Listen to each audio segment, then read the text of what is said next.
Hello. Hello. I'm Sugar by the Nutty.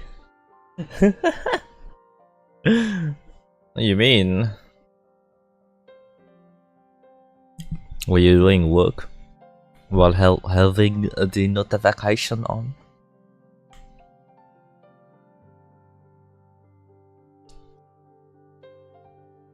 What a name. I mean, it is self-explanatory. To be fair,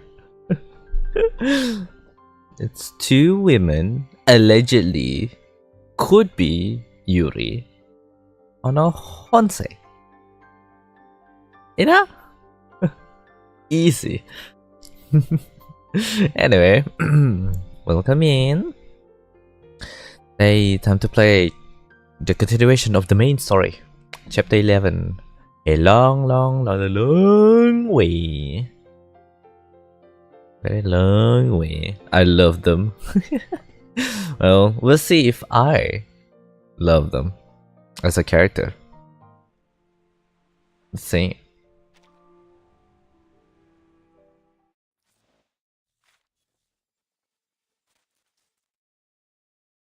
Just you and I? Great. Ooh. I just remember something. Where is it? Garmin. It is in 10 days. 10 days.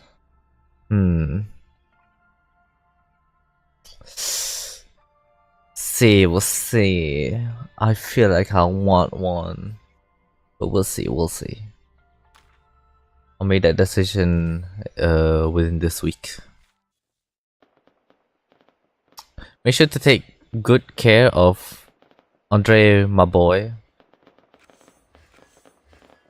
I don't know who's Andre, but we'll see. I'm just getting excited. Damn. So yeah, let's go to finally Volume 3. The Roots of the Tale. Supposedly this volume is war related. Let's say a long way. Oh, we're at St. Pablo Foundation. Is this strategic sandbox? Okay, let us start without further ado. Part 1. After the Flood. A new era bearing many marks of another time, caught in an endless spiral of war. It's a biplane.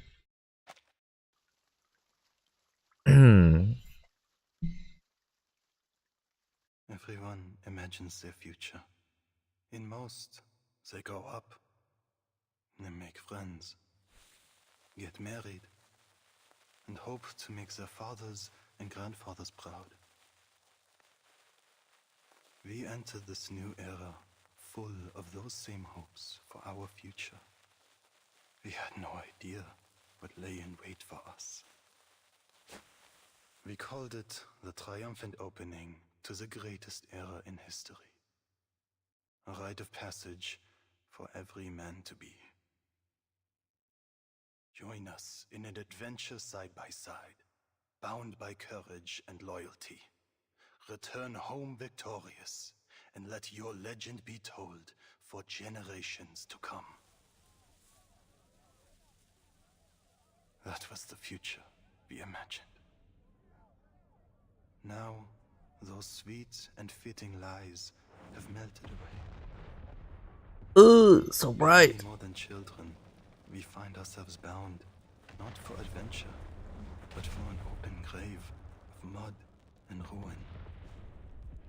Those of us who were lucky, or unlucky, to survive this battlefield, were forged into something new.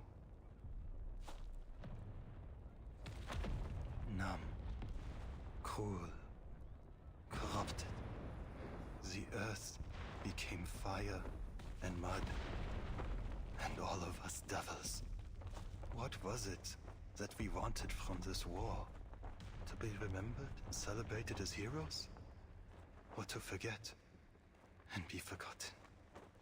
The answer may seem obvious, but the question itself lies at fault. Because death, meaningless death, came for thousands of us every day, and we knew. We soldiers never had a choice. Whoa. Okay. What a strong start of the chapter. What do you see? Oh, Miss Junior. Ice. An iceberg. A huge iceberg. Just ice. Anything else? A flood that drowned the entire era. A flood. Let's give as vague as we could. No. No. No! Which one? Which no should I go with? Let's be as dramatic as possible. Where is it now?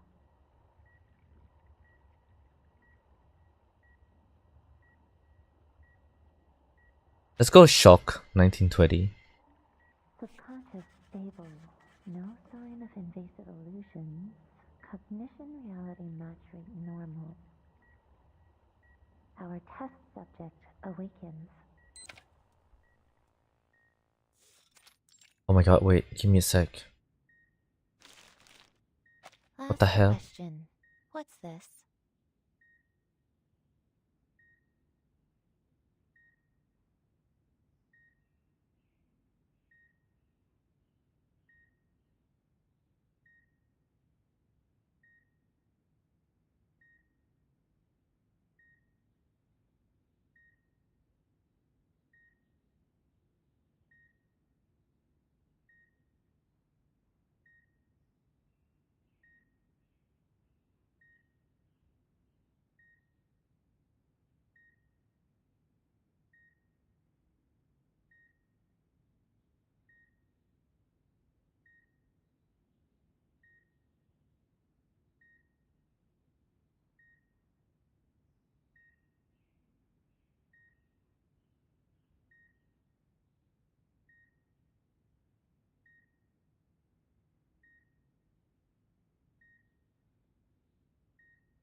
Sorry, the P called. Let's continue. An animal, a monster, the shadow of death. That's an elephant. An animal. An elephant. The questionnaire realized she should have expected nothing less than a blunt Perhaps answer. A plain and simple answer like that is an excellent sign. This test isn't like the others, from the artificial somnambulism we used to go through. I haven't done that yet. It's a special examination we've prepared for all personnel involved in the Antarctic operation. It wasn't my idea, by the way. She powers down her equipment, and the whirl and hum of the electric current faded. The soft I would drum. say, based on your recovery so far, you could have been discharged a week ago. But we had strict orders to complete our entire course of treatment outlined in the medical manual. Whatever it is that hides under the Antarctic, it didn't do any additional harm to your mental health. You sure about that? Many others have suffered irreversible damage that will limit their day-to-day lives. What about Nautica and Miss Stranger? And mother. Access to Miss Stranger's information. All I know is she's been sent to another department for treatment. As for Nautica, she's doing great. Miss Virginia offered her judgment in plain terms. Where is she now? Does she have enough space to stretch?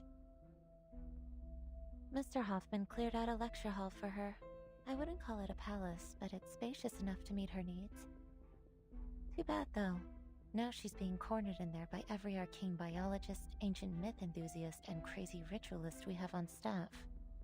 Ooh, poor They've Nautica. decided she's an invaluable opportunity to learn more.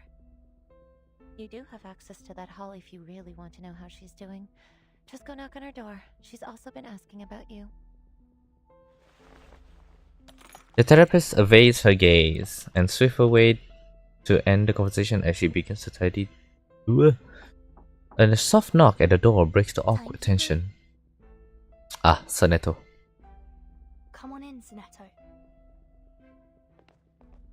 A splash of orange from her hair is a welcome break from the dull grey and white. Sonetto casts a polite gaze towards her old classmate. Hi, Mesmer. How's the timekeeper doing? She's good to go. Thank you. Just a minute. Sonetto recalls today's agenda. Timekeeper, Madam Z said the Storm investigation team is back. She's waiting for you in Madam Vice President's office. Let's head that way then. Okay. You have fun. Take care. Mesmer Jr. sees the guests out, staying behind to wrap up her final task.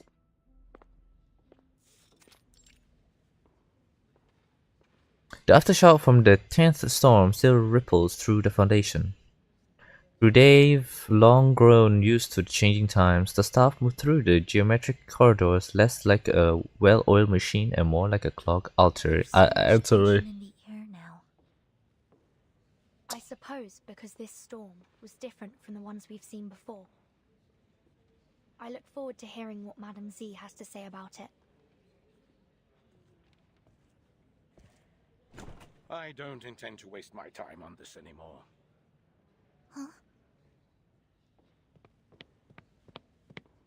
A committee member strikes out of the office, his face completely distorted in contrast to his neat uniform. Another man rushed behind him, doing his best to keep his pace in check. Please, I thought we reached an agreement, Aaron. Whoa! However, the one he's chasing has already reached the fork at the far end of the hall. Naturally, I accept the committee's decision. If you really think we don't have to prioritize the manners, then be my guest. Our top priority is to restore peace and order to this era. You should know that. We're at war, Mr. Pacifist. One far more dangerous than you could possibly conceive. Pacifist? What do you mean, pacifist? Yuri doesn't respond. He turns down the left path and disappears from view. This guy again. Wow. The pacifist committee member gives up his chase and takes another path. The room they just came out of, is that... It does appear so. The Vice President's office. Let's go. After you. The timekeeper must go first. Ah. The expected occupant is nowhere to be seen. Only her chief of staff waits inside. Very nearly perfect timing, Birdson. Senator, I had heard that the rehab center cleared you for release. But it's all the more reassuring to see it for myself. The signs of the furious argument that took place linger in the mess of documents swirl over the Madam table. Z, we saw Irenai and Pedra at the door. Let's not talk about them for now. Understood. So, the Storm investigation team has returned. Correct. Thanks to the field agent squad and our investigators, we've collected enough proof to verify your hypothesis. History has changed. The 10th storm has brought us to an entirely different 1920 than we knew. One with the war still raging that should have long been over. Do we understand why history has changed? Applause has two hypotheses. The first centers on the ritual held in the Antarctic. Despite being interrupted, its flood might have changed the storm's nature. which has resulted in an even greater deviation from history as we knew it. Don't look so discouraged. That would be much better than the other theory. After her revival, Arcana may have obtained the power to use the storm to alter the course of history. If that is the case, in all likelihood, that means this war The juices. Is likely a result of intentional manipulation by Arcana. Manus Vindictae is trying to bring more chaos to the world. Splash with black juice. The solemn room welcomes its master. It's been a long time since we last met in this room, Timekeeper. Oh, this is the first time. seems like nothing has changed. First time I've seen them together. But there's no time to dwell on that. I have some critical updates for you. This war may be close to its end. Though the fighting continues, we've begun engaging each side's leaders, and we believe a truce is possible. There will be a peace talk, and the committee has decided to act as its mediator. Peace is always the Foundation's top priority. After this situation is stabilized, we'll pool our resources and focus on the Manus. I see. How's the progress so far? The Chief of Staff answers on her behalf for this minor detail. Our branch leaders have built lines of communication, and we have reached an agreement on some of the terms with their respective governments. Pedro will go to meet the commanders on behalf of the Foundation, with the aim to reach a lasting truce by the end of the month.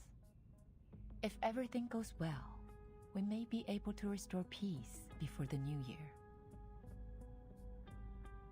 Now is the time to ask the question that been lingering in As the we mind. arrive, I heard Iranai call Pedro a pacifist. Does Iranai disagree with the Foundation's policy regarding the war? It isn't a matter of the policy, but the means by which we achieve it, to be precise. Oh? How do you mean? What do you mean? He and a few others believe all attempts to restore peace are bound to fail unless we destroy the Manus first. In short, he wants to do things the tough way.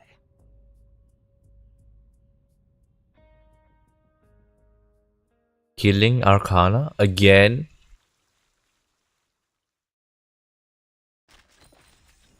We don't have Zeno.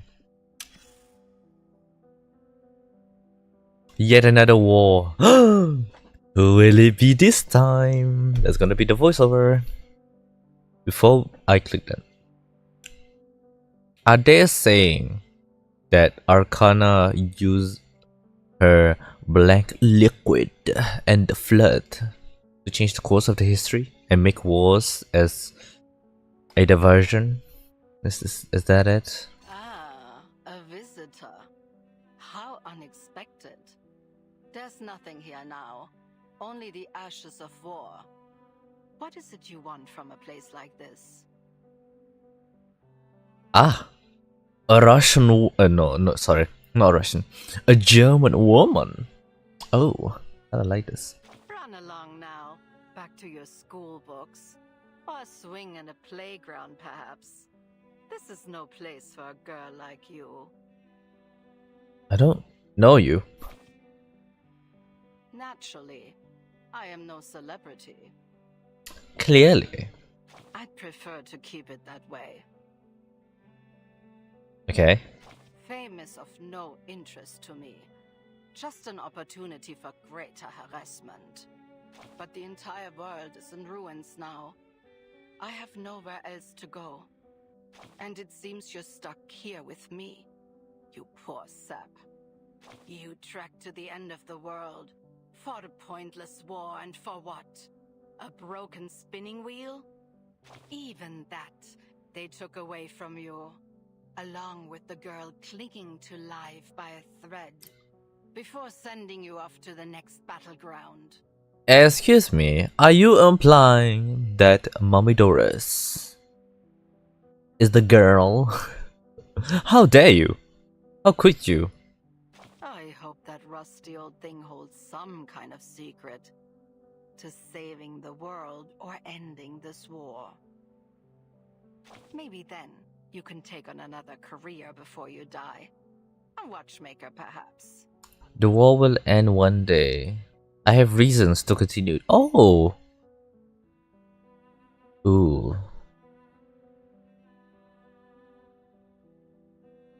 Let's give a vague answer. I've nothing more to say. Would you kindly leave me alone for a while? Interesting, you don't want to talk.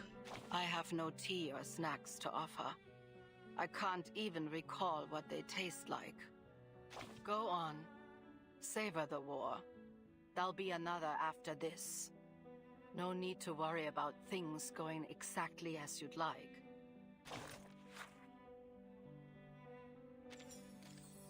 Wow, interesting. I do have to check something. I really want to check something. What war was fought in 1920?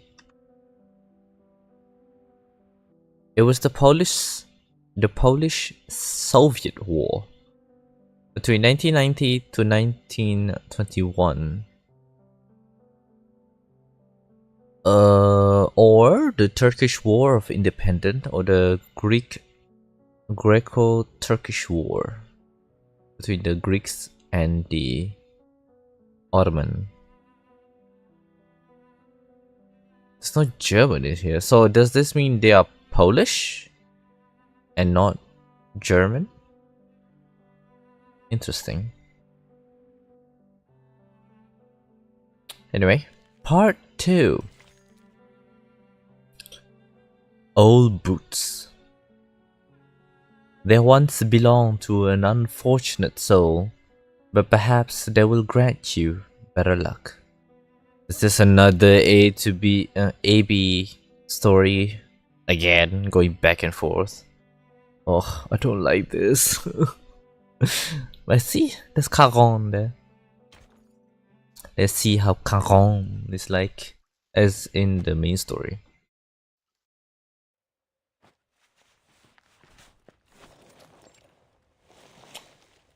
Welcome to the trenches.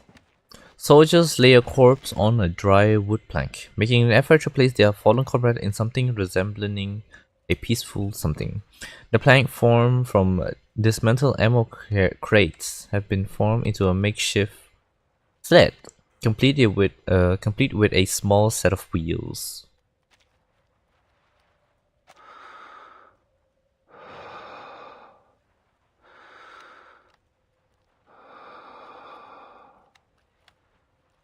The handler stands resolutely by the body at the edge of the trench. His tattered cloth makes him look something. Oh, look the part of a Grim Reaper. He kneels, prying off the soldier's dog tag, and pocket the bottom half. Fritz Schrezzier. This is all we could find. Can you take care of him, Caron? Natürlich. He will be given a proper burial.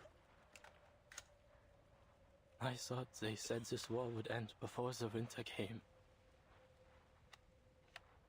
Now, familiar gloom seeps over the. I have to stop. Familiar gloom seeps out from behind Rudolph's thick glasses like tears. Franz lies still, indifference to the scene. Another soldier shoved his way through their small crowd, puffing with frustration, with another leg on the board, completing the set. Then, without a word, he removed a boot from the corpse's other leg, matching it with another. Be ready for the march home. You sure that was Franz's leg? The kind-hearted Captain Wilhelm looks at his soldier in horror. Better be. I risked my life up there grabbing it. He promised I could have his boots if he got scraped off. Why do they sound British? Oh, I remember when he said that. He started to say something, but swallowed it back. The soldiers huddled together in the narrow bend of the trench. But Caron Words came out with a slow drip, seamlessly unaware of the conversation around him. Andreas went missing in the last attack. The body will be impossible to move off the front lines without him. Your pony could pet its worm food. Shut up, Erich! Please, don't worry. There will be somewhere quiet nearby, but it may take a while to find it. Take your time, Charon. The weather's cool these days. Wilhelm attempted a pat on Charon's shoulders. Not far away, Major Abbot Khan Baru, the company commander, sits on an empty water drum, his eyes fixed coldly on the trench wall ahead. He drips a cigarette butt and stand. A drop, not drip. Come here. Charon! Jawohl. He responds to his superior. You remember Montpey? The town near Aria? Gewiss. We fought there in the warmth of summer. Our Oberstleutnant died in that battle. You were in charge of a company until you were injured and sent to recover. There were many graves to be dug, but the days were warm and dry. It was a hard fight to drive our enemy from that town. A damn good one. Even if our lines have only moved a short distance past it since. But why this talk of Montpey all of a sudden? Army Command has decided to attend a parley held by the Foundation in Montpey. Colonel Hirschfelder will be present on behalf of our nation. We've handed it over to the Foundation. They're calling it a safe zone. Many hope that peace will come before the winter. The Major responds in blunt. The only end to this war I can accept is victory. Total victory over our enemies. They say we've broken through on the Eastern Front. We only need to push our advantage and they'll collapse. Once we've freed up all that manpower and material, we'll be able to crush our enemies here too. We may run ourselves dry of ammo and blood before then, sir. No cries of victory are loud enough to wake the dead. Winning here is a part of something far bigger than you could understand. Is it? When you returned to the front after your injury, you came with eyes red as a furnace. You wore an old face, a mask of war. You haven't worn that mask in many years, since before our first taste of battle and blood. A whole class volunteered. Nothing more than schoolboys. We marched obliviously into the killing field. You should rest. The Major's already thin lip pressed together into a sharp blade-like line. Enough with the poems, soldier. I called you with an order. You must go to Montpey. Herr Mühlenberger sent us a package, and I need someone to fetch it for me. I know you'll do your duty for the fatherland, mein Freund. Take as many bodies with you as you can. We can't leave them rotting in the trenches. Dismissed. The Major gets up and moves down the trench.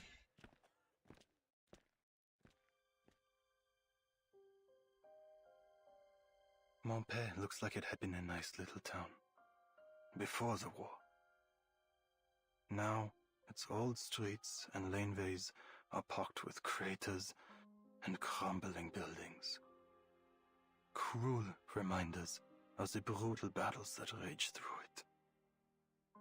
Silent screams still echo to me from its laneways, a reminder that a man who has seen war will only find peace when he is dead and buried. Foundation safe zone. The town has seen the worst of the war, but with a sudden influx of traffic and activity, it seems to breathe new life. The streets barely cleared by swarming with are swarming uniformed, some military and other grey.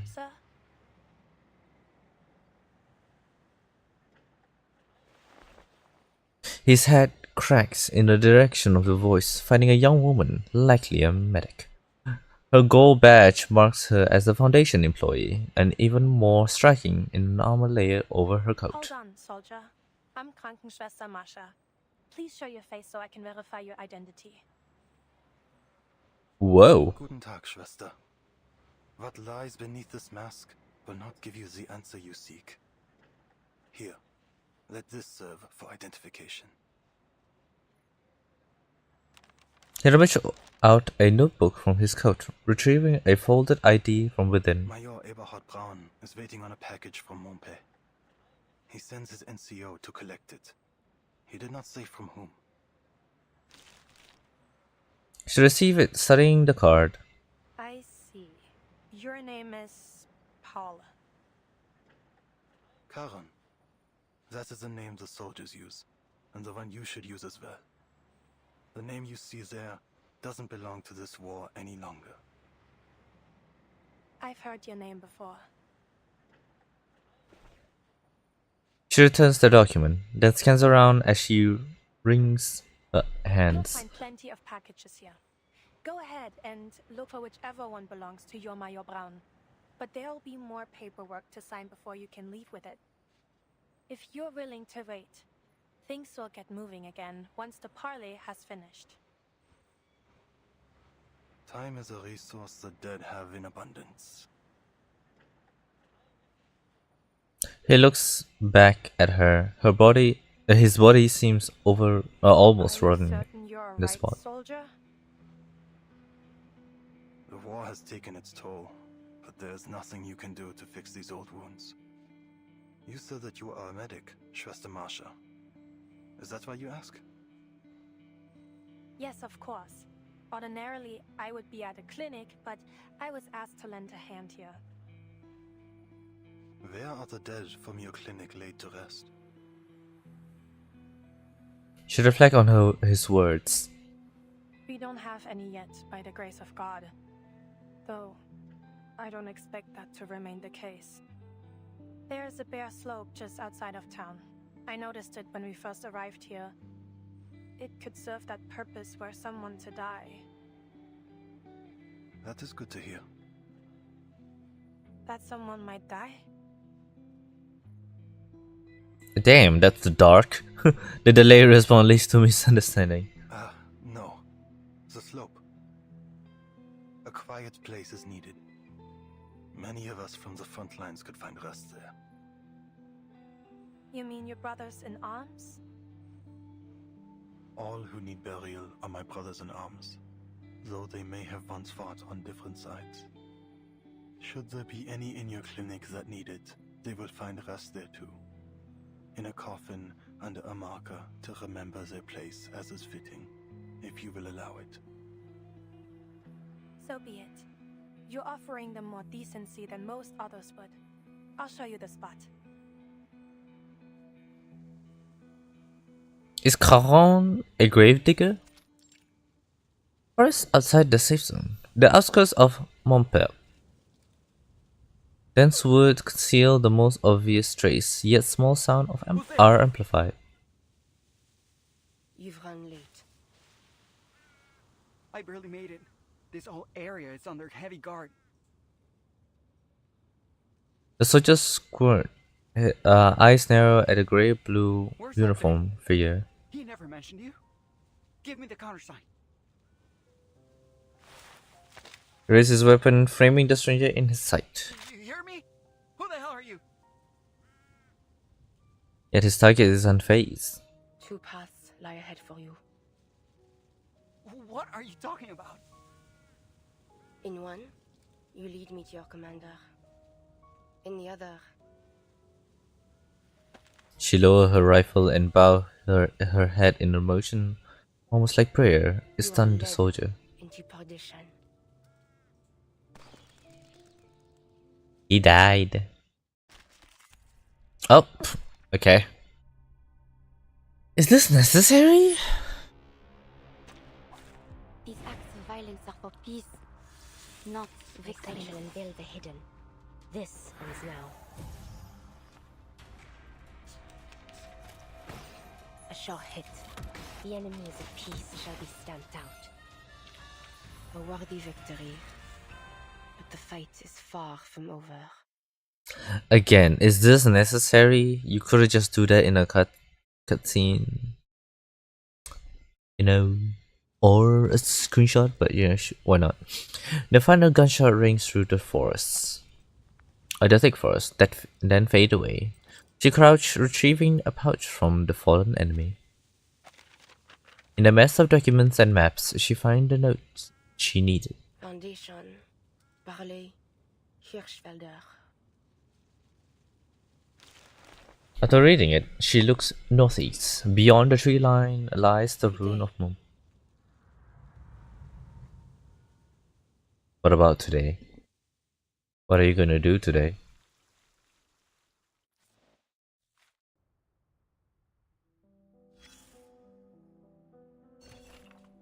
Best wishes. Rumors, entertainment, seemingly trivial or deeply meaningful outpouring. Oh my god, I need to get used to this. Ugh, okay. Being stuck in recovery is boring, but at least it keeps you from getting shot on the battlefield. By the time you need gets better, this damn war might finally be over, assuming I make it, which is a strange thing to say. My first stop would be to come see you. Maybe, if we're lucky, we could even go home together. Let me share the recent news. There's a soldier that everyone claims come back from the dead. Whether that's true or people invent the story doesn't really matter to the officers. He has been reassigned in the front as a sergeant under Mayor Brown. Why would he accept such a posting? Why even go back to the front at all? I know your mind will be swimming with these questions, but nobody can figure out his motives. He turned down a safe position with the press bureau, but has refused to ever pick up a rifle again. His only interest in retrieving the bodies of the fallen from the field. He believed that. Personally, I'd rather be a dress-up press puppet over ducking artillery shells any day of the week, even if it meant encouraging young men to march in to their death. Main quote. As I write this, it finally dawned on me. I've always known why he refused them all. After all, I just never thought anyone would have the courage to make the choice. The soldier back from the dead. Caron. Every time I say Caron, it makes me think of the cat that sounds French. What is this? Strategic sandbox. Tap the time gauge in the mechanism to change the sandbox display period. The sandbox displays all events occurring during the selected period. Tap any event to view its detail. Use the timeline selector to browse between recorded story versions. Story updates will continue automatically archive new timeline here. In period details, you can view the key events of that period and the main characters involved. I see. It does a lot more things. There's one person here, I don't know who this is. Menace Army. Oh, it is supposed to be no one.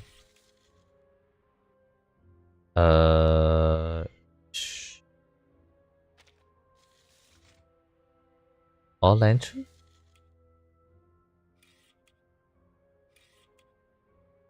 This is Vertin. And nothing. And wow. Okay. Wait. Part 3. Battle of the Birds. Those who claim the pen is mightier than the sword rarely seem to live by their words.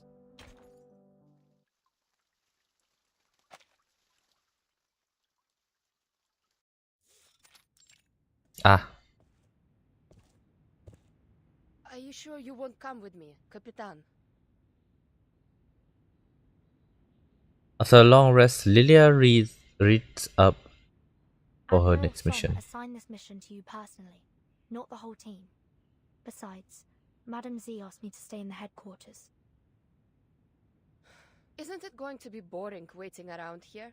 The Storm Reformation Directive said Team Timekeeper isn't subject to the Foundation's orders. We can go wherever we want. Yet it also says the Timekeeper is still bound by Madam Z's orders, Lilia. Ugh, so frustrating. Reality slams up against her freedom-loving I impulse. thought I'd finally be able to show you what things are really like out on the steppe. It's going to be a view to remember. We'll have other chances. Yeah, I suppose a view like that doesn't change much no matter what era it is. Anyway, any idea when they're going to set you loose again? I think it will have to wait until after the tension clears. What tension? What are you talking about? Haven't you heard about the doves and the hawks? The what and the what? Got birds now? Nah, I just got back from vacation. She did? Let me guess. Same thing as ever. Politics. Go on. Just tell me enough so I know who to blast if someone kidnaps Vertin again. Simply put, Oh. the committee has split into two factions on the Foundation's course of action. The Doves and the Hawks.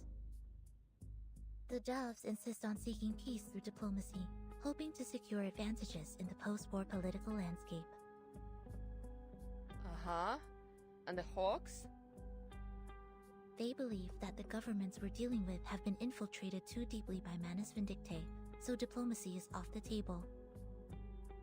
They want to take more direct action by arresting any high-ranking military and political figures suspected of collaborating with the Manus.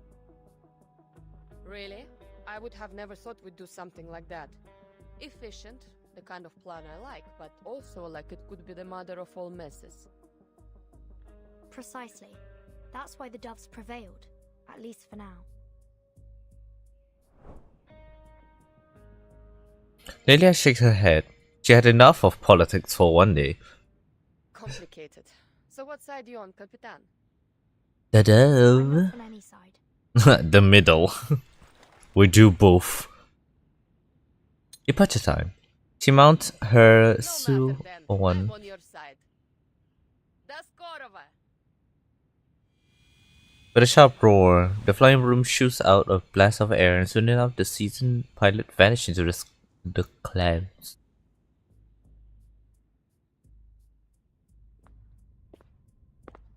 Oh. People are dying out there. We have to reduce the number of decision makers. We can't afford any delays. I need all the faction leaders to reach an agreement before the committee meeting starts. That's why Petra and Irenai were here. Yes, it was not an easy task to persuade Erenai, but we did it. Good. But I'm not on either side. It seems like there's no need for me to stay. Why are you keeping me around? I have my reasons, as I'm sure you expect. The Storm Reformation Act won't keep you and your team secure forever, Vertin. The final result of this meeting, whatever it is, will change many things. That may mean more latitude and resources for your team. Then again, it could mean the exact opposite. Is that a threat? If you intend to seize anything from this opportunity, you'll need to stay until the meeting's over. Okay. Fine. Time to go, Sonato. Quite the takeoff. That must have been Lieutenant Lilia, wasn't it? Oh, it's the hot guy. Oh! She turns and a red-haired man enters the Have I got frame. it right, Timekeeper? Oh, look at him. You must be Mr. Creyas, the captain of the 12. Seems you're already acquainted then. I've read the report on the Antarctic operation. Your name was mentioned. Chris nods to Senator in thanks before adopting a more guarded expression. I've been reading up on you. Just a few choice selections from your after-action reports before our Antarctic expedition. Seems we have you and your team to thank for thwarting many a wicked scheme, hatched by Manus Vindicte in previous storms. We are a legend. Put a stop to Arcana's revival, too. Now look at the dog's breakfast of an era we stepped into. Well, it is the liquid's fault and the evil grandma. The communication request comes through at the exact moment. Threas is about to speak again, but let go. Hope we'll have the chance to cooperate more closely in the future.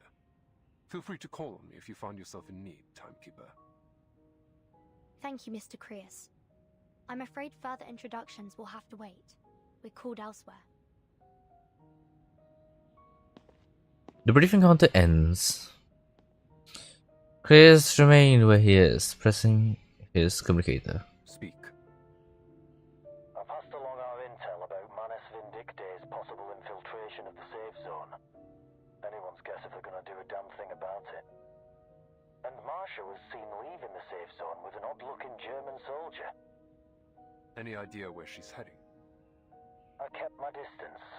Didn't want to risk exposure. Should I have any concerns about it? Whatever he is, I don't get the impression he's with Manus.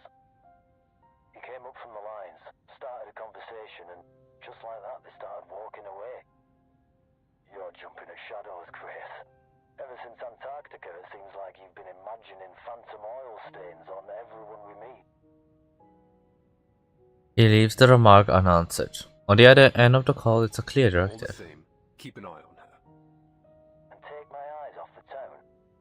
What about searching for those infiltrators? The Foundation has enough security on site to keep things in check. Yeah, right. Let's just hope those Haferbrains can do their job. Haven't Merrill and Paravian been transferred to HQ? I hope you weren't expecting a hand. I need them for my field mission as soon as our application is approved. Still waiting for that? They haven't learned to trust you yet? Focus on your mission, Yamalai. Yamalai.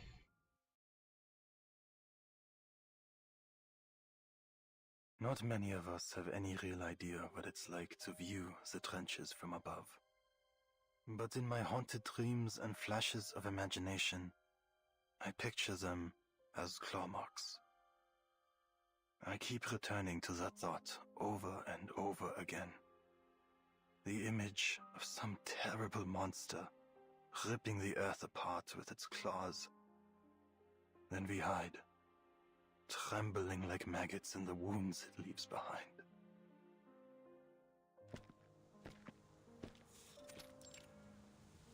The graveyard. Yeah. Caron stops, stares out over the woods, only just beginning to advance on the slope that bears scarred trenches. It is quiet enough, but the dead may come to outnumber the empty lodgings below.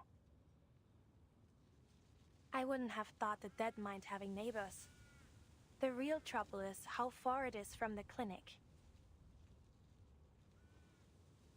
He lets his gaze drift from the hill to Marsha, letting on her armor. There's something about you.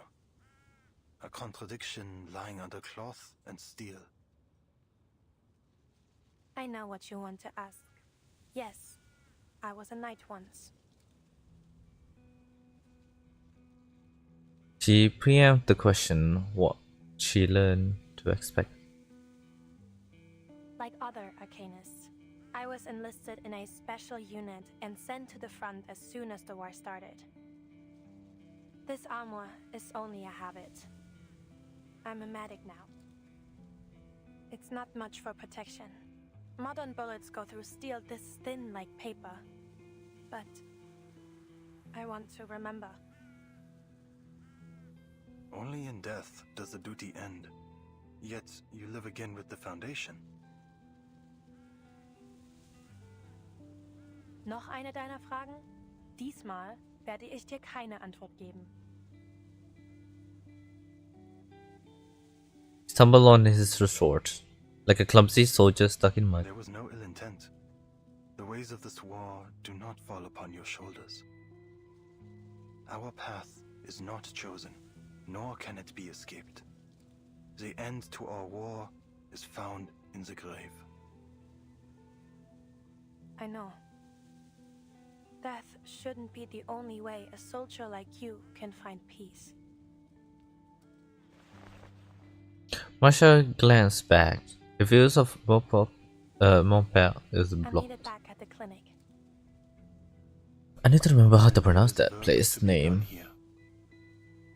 Please, hear this apology. You have chosen a noble path.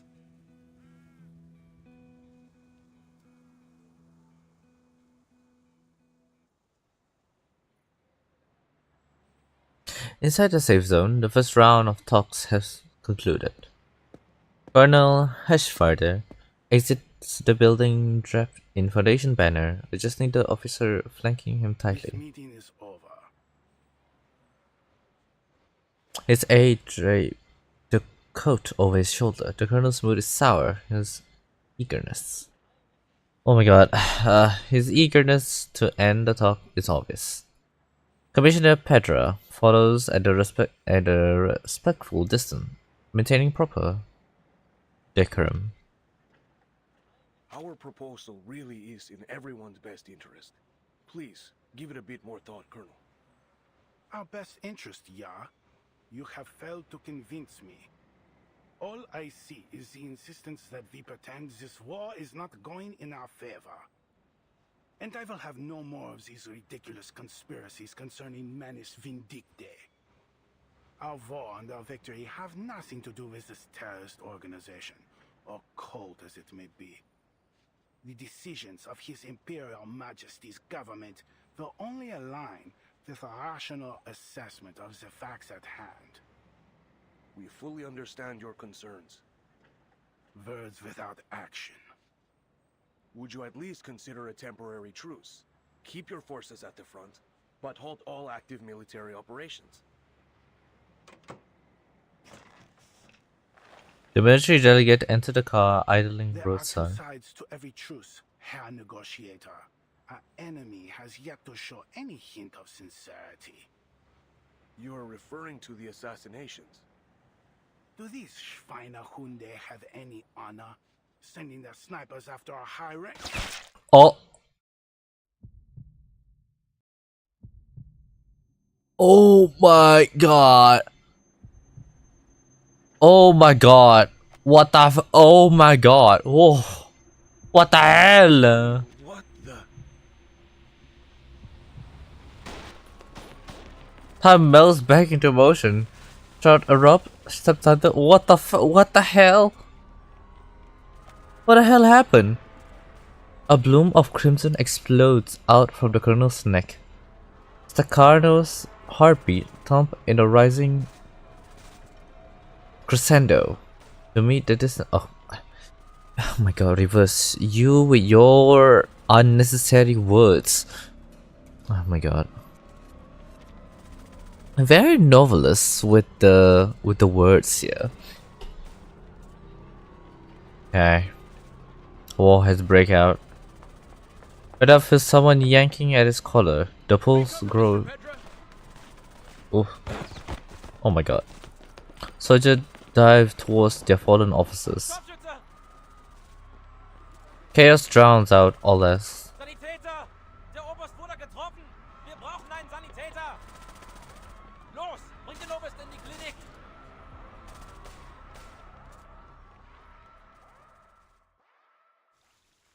And the Foundation failed to make the safe zone as safe it could be. Classic Foundation. Let's see. Background check. Before assigning crucial tasks to your subordinates, it is essential to do thorough background checks.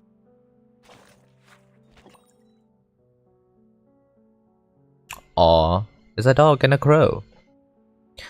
Privia. Beagle? Age 19. Race human.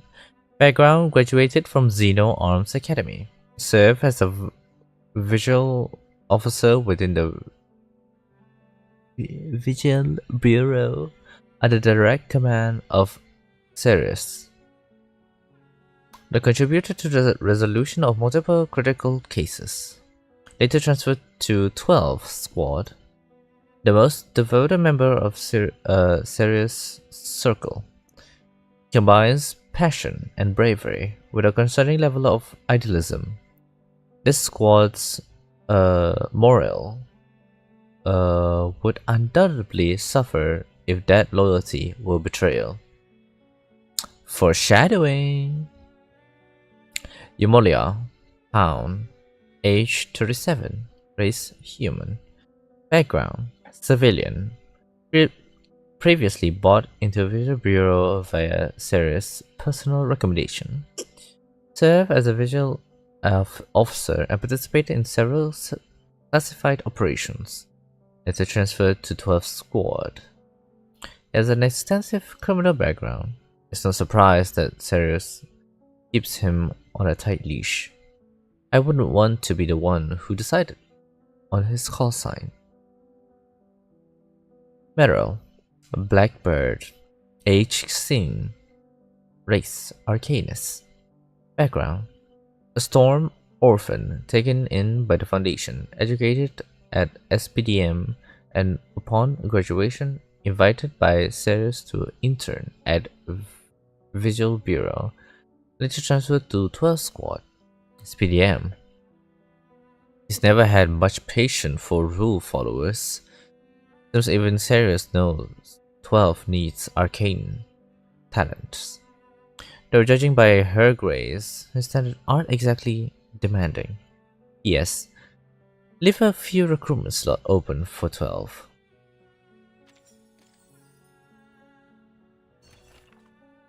Flexible review.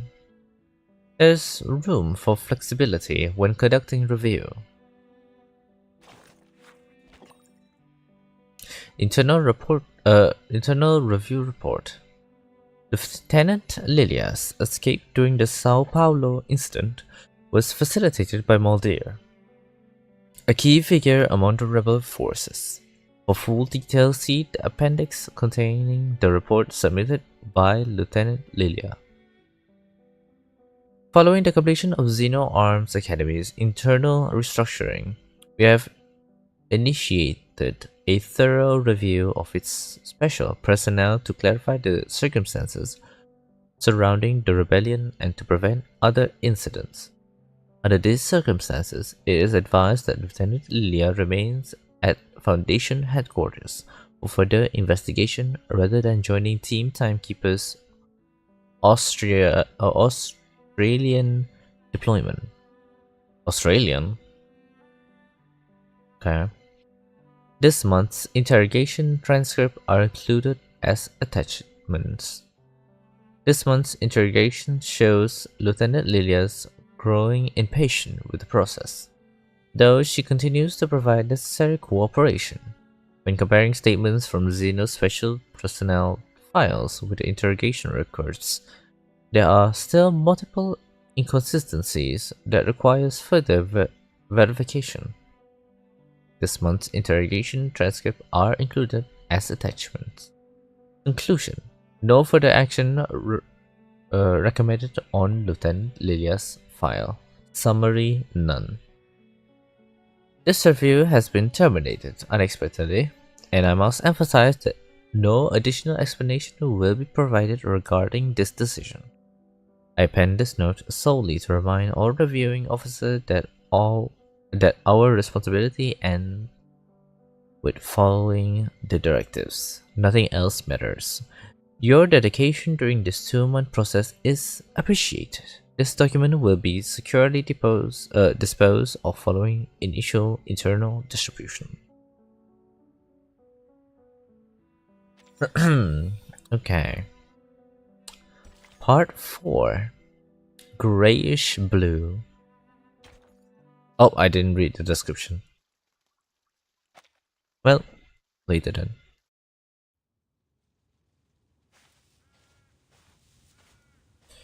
Having parted ways with the curious gravedigger, the knights continue back to the Foundation safe zone. Tangled branches rustle, summoning her mind into alarm, but as her hand twitches to her sidearm, Wie schön, dass Sie zurückgekehrt sind. it feels in some way hopeful. If the hair can return, perhaps no people. Sound of her unmistakable, and yet she questioned herself. Was that a gunshot? She dropped low, seeking source, scanning, placing the sound. Battle hound senses strain to pick up the smallest detail.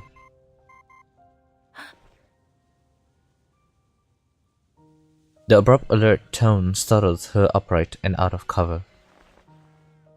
No ID. But it has to have come from someone in the Foundation. She hits the connect button. Who are you? No time to explain, just listen. Colonel Hirschfelder was just assassinated getting into his car right after the parley. The shot went clean through his neck, severed the carotid artery. The Colonel's dead? Yeah, but the important thing is that the shot came from the forest, somewhere near your location. How do you know where I am? Just take cover. I'll call again when it's safe. Who on earth are... The call is cut. Marsha switched the device to silent and tucked it away, stunned. Dead. There isn't much hope for the peace talks. The peace is no more. She repeats the message under her breath, her mouth dry. About that now. The sniper may still be here. She could be on that tree. She siphoned the shock into willpower. The order training had taught her how to manipulate her emotion, controlling them right down to the flow of something. It also taught her not to sit and wait for death. Still, a bullet is a bullet. I'll just need to get close. Retrieving her weapon, she waved tactically between a thick tree trunk and dense shrub that offered concealment. I've seen this woods before. Between the brambles foliage. Over there. She spies armed figure in the distance.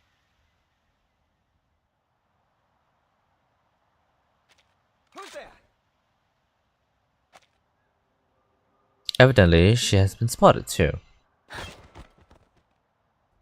On instinct, she jumped downwards, and the bullet struck long gasp around her metal armor.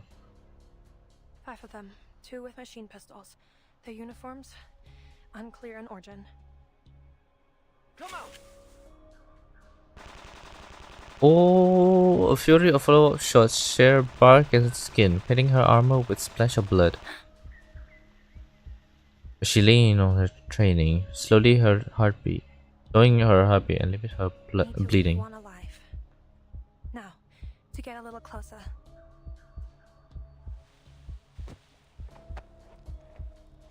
Damn, she's so brave.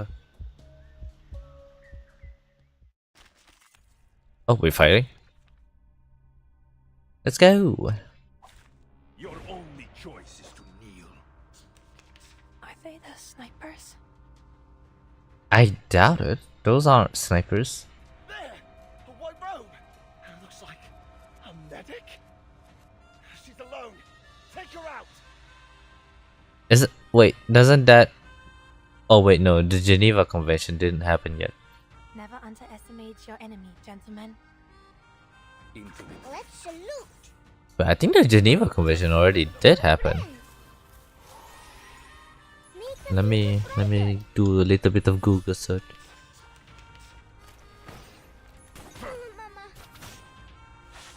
That was your last chance. Daniel? Wait for me. My sword is the only guide I... Let the weak unite. Adio, straniero. I shall end your life. I should have known the bitch would be a distraction.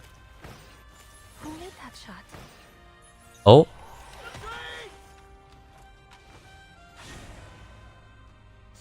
One finish. Even Apollo bows before me. Let the earth tremble. Will you be my friends too?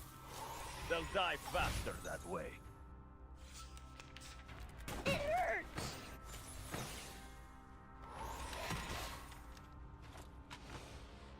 Into my sword. Wait for the right moment. Liberato dalla paura. Get out of my way. Non voltarti indietro.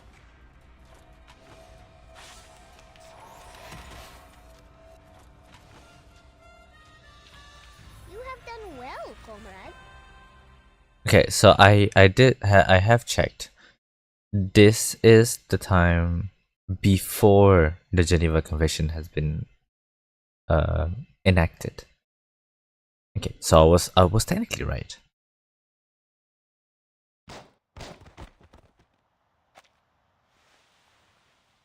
Her ambusher fell one by one. Marsha peeks out from cover, unable to identify their uniforms. Black uniforms. Can't tell who they might be. Perhaps the Manus?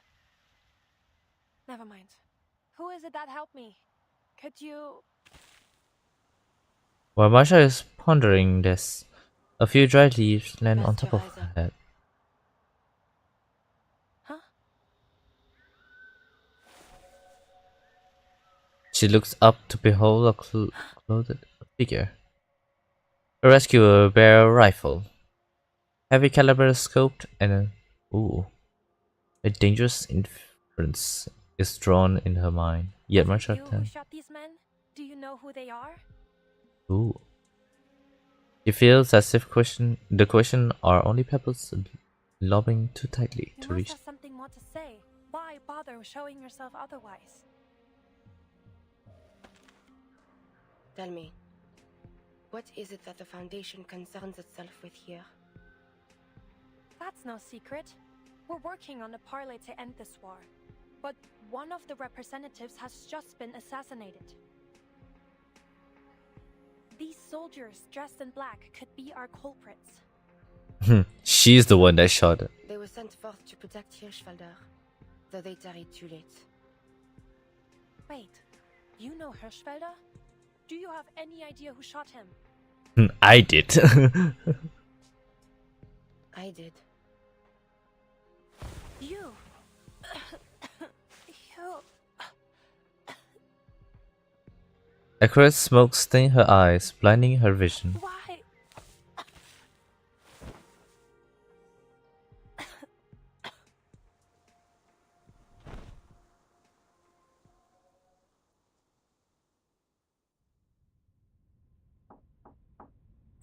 Oh, a door knock. Manners vindictae? No. The Field Marshal will not entertain such a thing. You've simply conjured up some invisible enemy to achieve your goals. We can conclude only this, that our enemy agreeing to this parley was only a ruse, and that the assassination of our colonel was meant to sow fear in our ranks. We will not yield to such a contemptible tactic.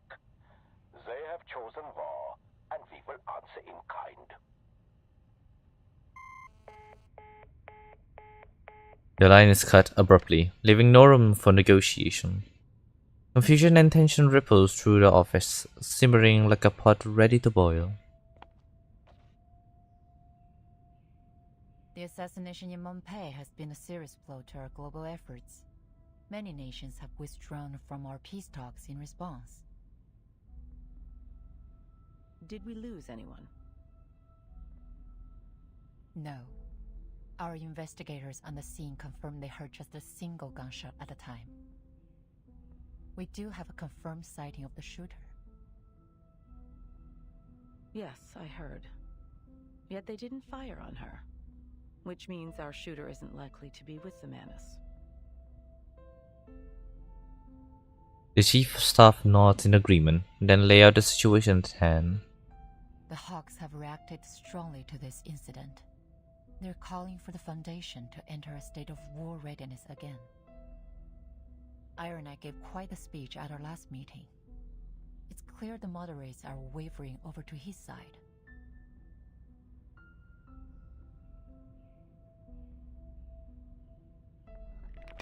The vice president set a chess piece on the table and flicked it. It rolls in slow art. True, but there are still things we can do to maintain the balance. We must consider violence our last resort. Send a special unit to Monpei. I need to figure out what really happened. Who is your special Yuri force? is on a mission at the Eastern Front. They won't be back in contact for several days. There are 3 squads presently available for deployment. Codenames Metaphor, Almond, and Minerva. But I don't believe any of them are suitable for this mission. The Timekeeper. We're left with only one option. The newly founded 12. Oh. That's Craeus's team. I'm sure he'd be eager to buff up his resume with this mission. He's eager to prove himself. All the members of the 12 used to work for Craeus at the Visuals Bureau. Their experience could be useful for this mission. Many of the arcane crime cases they cracked involved the Manus. I understand he's been seen in the company of several prominent Hawks. He even spoke with Aranai several times. Are you suggesting his policy leanings could pose a problem? On the contrary, he'll make a fine choice, precisely because his appearance at the front line will calm the Hawk's nerves. Understood. Tell Craeus he and his team will set off in 2 hours.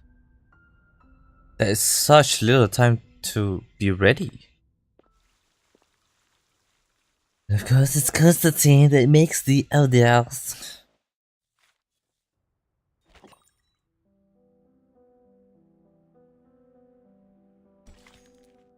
Chrysanthemum. Part 5. Oh, let's see. What's the thing? Shrouded in shadow and fog. Oh. Anyway. Part 5. Chrysanthemum. Hollow brass tubes stack into mountains beyond counting. Hopefully the story is better. Let's shut up. I wanna eat.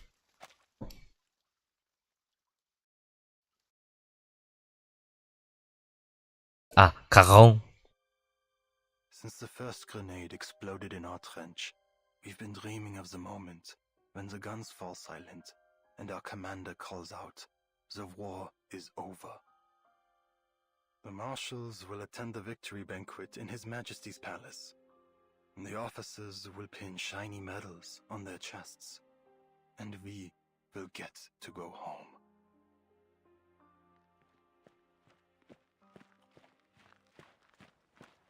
Out of my way, soldiers! I said make way! His call to arm is passed through the winding trenches, passing over a veteran slumped against the wall with indifference. Major Baron, the battalion commander storms across a corner, followed by a long line of recruits. Wilhelm, 2nd Company. Jawohl, Herr Major. Wilhelm straightened up, meeting the eyes of his commander.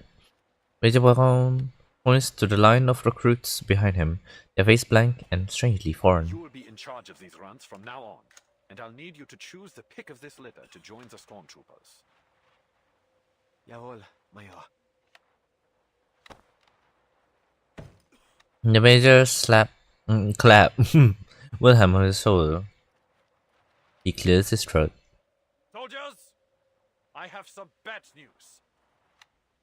Half an hour ago in Monpei, at the site of this so-called parley, Our representative, Colonel Hirschfelder, was assassinated by a French sniper. What? I'm at swivel. Hoist. Town? The devil is he talking about? How could a sniper have made it so far behind our lines? Shh. The major stands above the members. Soldaten, we can't let our enemies sow fear within our ranks. Let their desperate attack bring us together and give us the strength to destroy them once and for all. They will pay in blood for what they've done. The mingling of voices churn into an ominous hum. I thought this was finally going to end. I can't. I can't even force myself to care. With hate and rage, they scheme to destroy our fatherland. But we march against them with strength and cunning of wolves. Will you stand with me, soldiers? Will you stand for the Kaiser and for victory?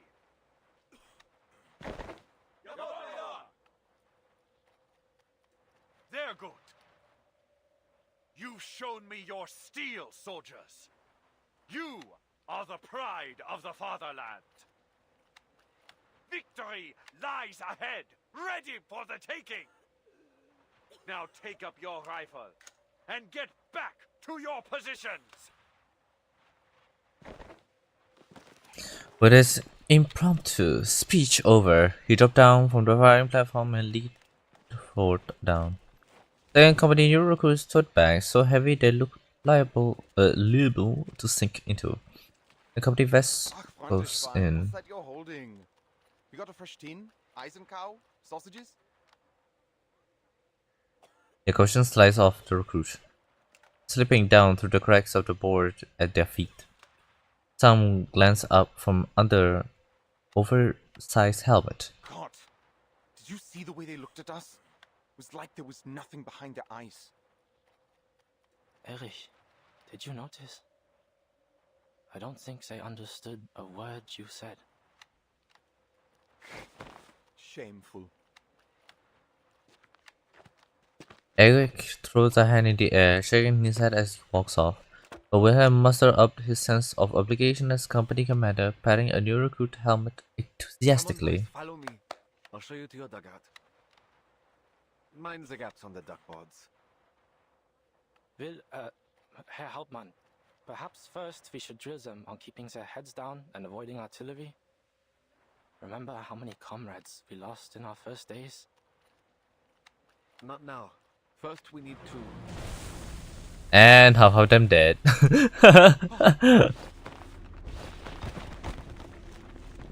cover!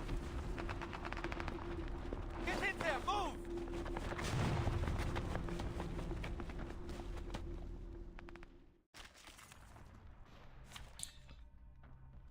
What are we supposed to fight?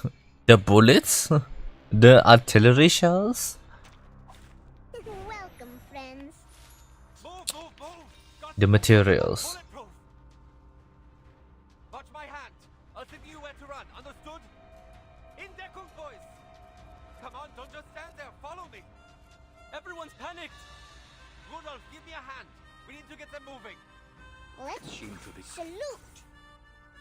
New friends. I don't think we need a counter for this. Make the future brighter. The materials are not gonna do anything. Oh my god. You know, it might do something. Even on my sword, even Apollo bows before me. They'll die faster that way. And you should feel proud. Leave me or die.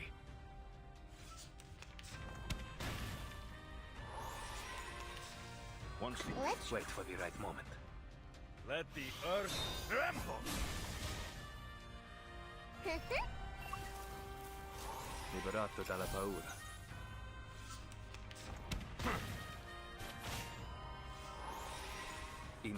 Wait for the right moment. It will be over before you Take a feel it. closer look. Non voltarti indietro.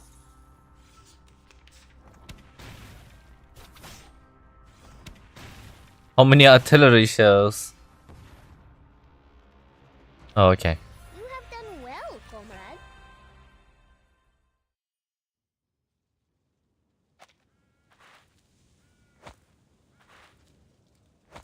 Oh, cacon. Another body slumped to the ground. A shovel bites into the earth beside it. The sound of artillery rumbles through the woods into the distant storm. It seems peace lies beyond our grasp. He crouched and brushed aside some cake mud. He didn't notice or pay no heed to the soft scraped metal ascending up the hill. His hand goes still, then he rises. He lingers wordlessly on the face that greets him. You don't remember who I am? Your presence is familiar, but faces and names come slowly. There are so many memories here. It can be difficult to tell what is from what was. I'll wait a little longer next time. Marsha turns her eyes to a stone monument place. A set-up slab lay flat on the ground. Did you make the cenotaph? A stranger brought it here. A gift for the dead. I see. I found your Major's package. Here. She hands the figure a thin envelope along with a handwritten A message note. came for you, I think. From the front. It seems your Major needs you to report back immediately. Baron unfolds the note. Jawohl. Soldiers must go where they are ordered. Another thing. They're sending a new head of security to oversee the safe zone. His name is Kreas, a tall man with red hair. He'll be responsible for investigating the assassination. You can contact him if you need anything. A tall, handsome The man. Foundation has already tightened security on every road to the town. I don't think you run into... Oh? She appears once again on the weed-choked dirt path. any danger on your way back. Raincoat, rifle, and the distinctive headpiece. Marsha could never mistake her. Marsha stepped forward, only to be blocked by the gravekeeper. The dead rest here. They have seen enough violence. You don't know what she did. She... A burst of breathy air rushed out behind clenched teeth. As she tried to restrain herself, her hand clenched up to the side arm at her waist. She brought the cenotaph to honor the dead. Did she now? The stranger walks to the monument, standing perfectly still before it and paying no heed to either of them. She pulls a single white vial chrysanthemum from her cloak. Stone like Ihre Haut. skin and Sie sieht so aus, als wäre sie aus Stein. Und dieser Kopfschmuck. Ich glaube, ich habe ihn schon einmal gesehen. Könnte es sein, dass du... then a soft rumbling chant. Even without hearing a word, she understands what it is. La coquille Rain. brisée est abandonnée, mettant fin à la pénitence, sans fin. Que vos âmes traversent les arches, du sombre vers la paix. Que votre chemin soit libre de l'œil rouge, tandis que vous aspirez au paradis. The white flower is left on the foot of the stone. She paused in thought, then raised a strange shape in the air. The ritual is over. The mourner turns and meets Marsha's guarded eyes. Oui, meet again, young chevalier.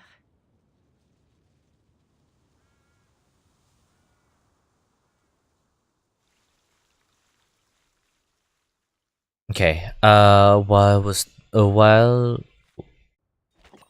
the story was going, I did search it up again, and this is still World War One, the Great War. Since Madame Z said there's a alternate version of this war, means that this war still haven't ended in 1980s.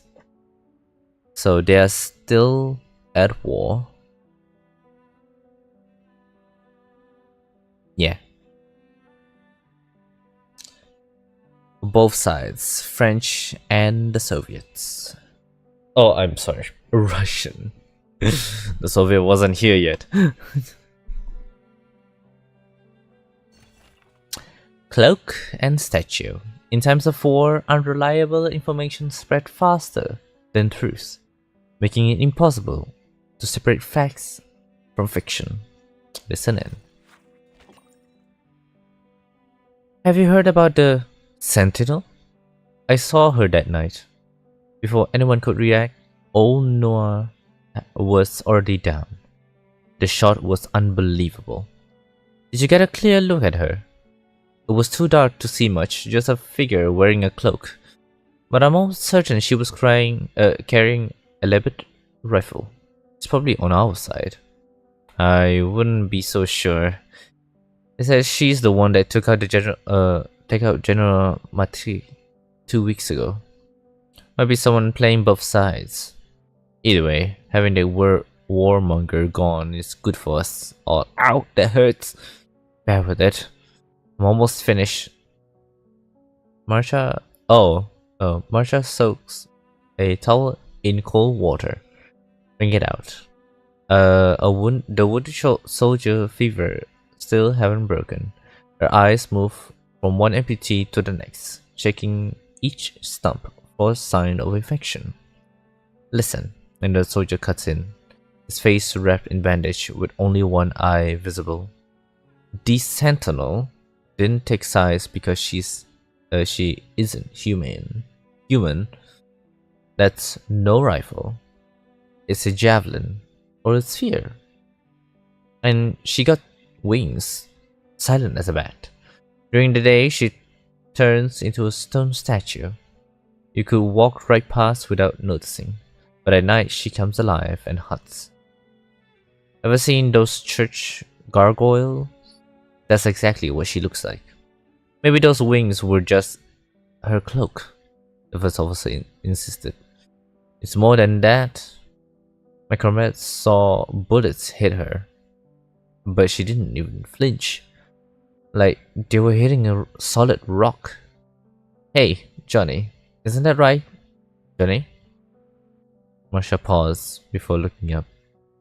Johnny died just after dawn this morning.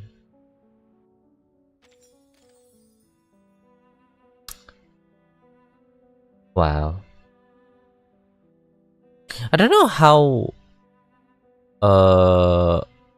long is this chapter.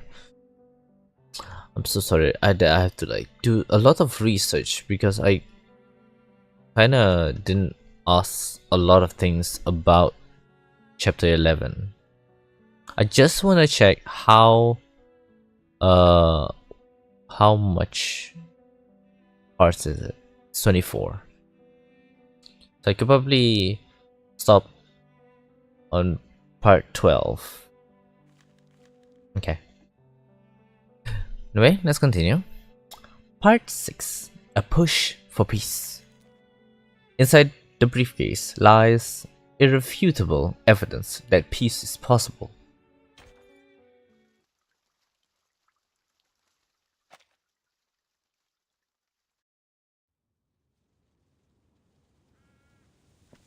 The stranger studied Marsha again. He that is slow to anger is better than the mighty, and he that ruleth his spirits than he that taketh a city. Pardon? You possess remarkable self-control, a trait seldom seen. A hint of approval, odd and unspoken, leave Masha unsure how to react. My thanks. But I have a question. As I have one for you. Why did you kill the Colonel? Answer me likewise. Why did you protect him? It's an order. Masha gestured towards the slope on the row of cruel headstone. And I as well. By killing the colonel? You seem to mourn the dead, but you don't realize how far you've set us back? We were nearing a ceasefire. Petals from pale flower crumble in the ground. Suddenly leans forward, gently shielding the flower from the wind with her cloak. 6 years and the war rages still. Do you think ending bloodshed is as simple as to say, "'Tis done"? Have you any mind of the mission the Foundation pursues here? We know it won't be simple. Yet each side was open to negotiation. That's why they sent...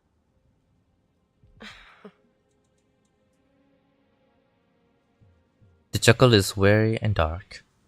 You placed false hope on Hirschfelder. You invited a wolf into a bed of lambs. You think his death to be the spark of a reignited war. But even if I'd stayed my hand from him, your plans would have been for naught. The Manus scheme and the wicked prosper. Manus Vindicte. You know of their plans? Then you're claiming that Hirschfelder was a Manus? She let the question linger long enough to feel unanswered. The sniper begins. He is not one of those devils. He is only one tool of many. The Manus offer the gifts of Mammon Asmodeus, greed and destruction. Hirschfelder was tempted by their technologies and became a willing servant in their schemes. A groan rises up from the horizon, the sound of distant artillery drumming, trembling like the heartbeat of a wounded beast. She raises a second finger. But others serve them unknowing, affected by an arcane skill which clouds their eyes in red mists, driven to blood and glory as a starving dog is to the hunt. Her eyes shift to the stiff outline of the soldier she knows as Caron. Commander, Eberhard Braun, bears that mist.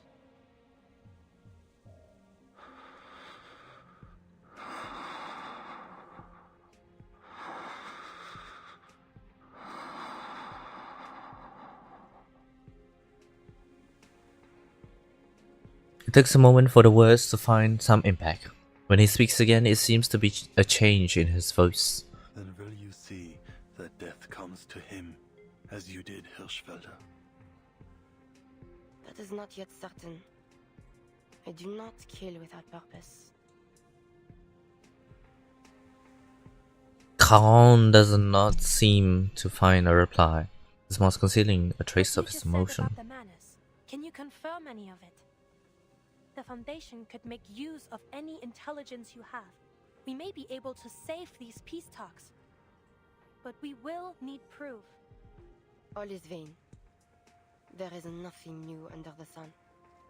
When I told my commander about the Manus, all I received for my effort was scorn. Their eyes were not satisfied with seeing, nor their ears with hearing. Kings and generals yet still turn a blind eye to the suffering. If they had a shred of the light of God within them, they would never have pursued this war. As for the Foundation, that which is crooked cannot be made straight, and what is wanting cannot be numbered. I have no faith in them. She looks away, pulling her coat tighter. That is all I have to say. Spare him. Caron speaks, changing his voice now more acute, more vivid and more personal. Eberhard Braun, need you to spare his life. Neither mercy nor vengeance is mine to give.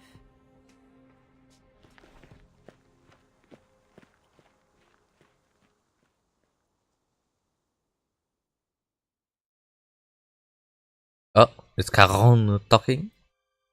It is officially Yes. 1920. I wonder at other people's impressions of this war. From what I've seen, there are two contrasting views, though in various forms. One of heroism, and the other, sadness. There is one truth which I have found bridges both of these visions.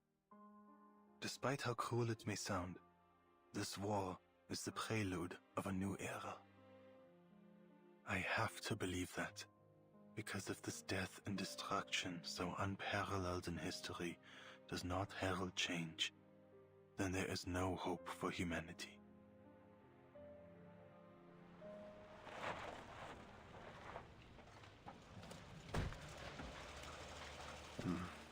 How bleak. The leader of the 12 stands on the street of Mpong, looking over where the colonel was killed. By the time he arrived, all other military forces have withdrawn. Only the Foundation remained on site to guard the ruin of the town. Give me a hand. As soon as I finish my bread, Beagle. His team has already begun shoring up the town's defense. There are 122 armed personnel available at your disposal, sir. 23 of them are arcanists. I've brought you their profiles. He takes the personal files from the security staff member. I shift towards the makeshift HQ flying with the Foundation flag. Right then. I'll read through these. Now get back to your position. I need eyes on our command post. Yes, sir.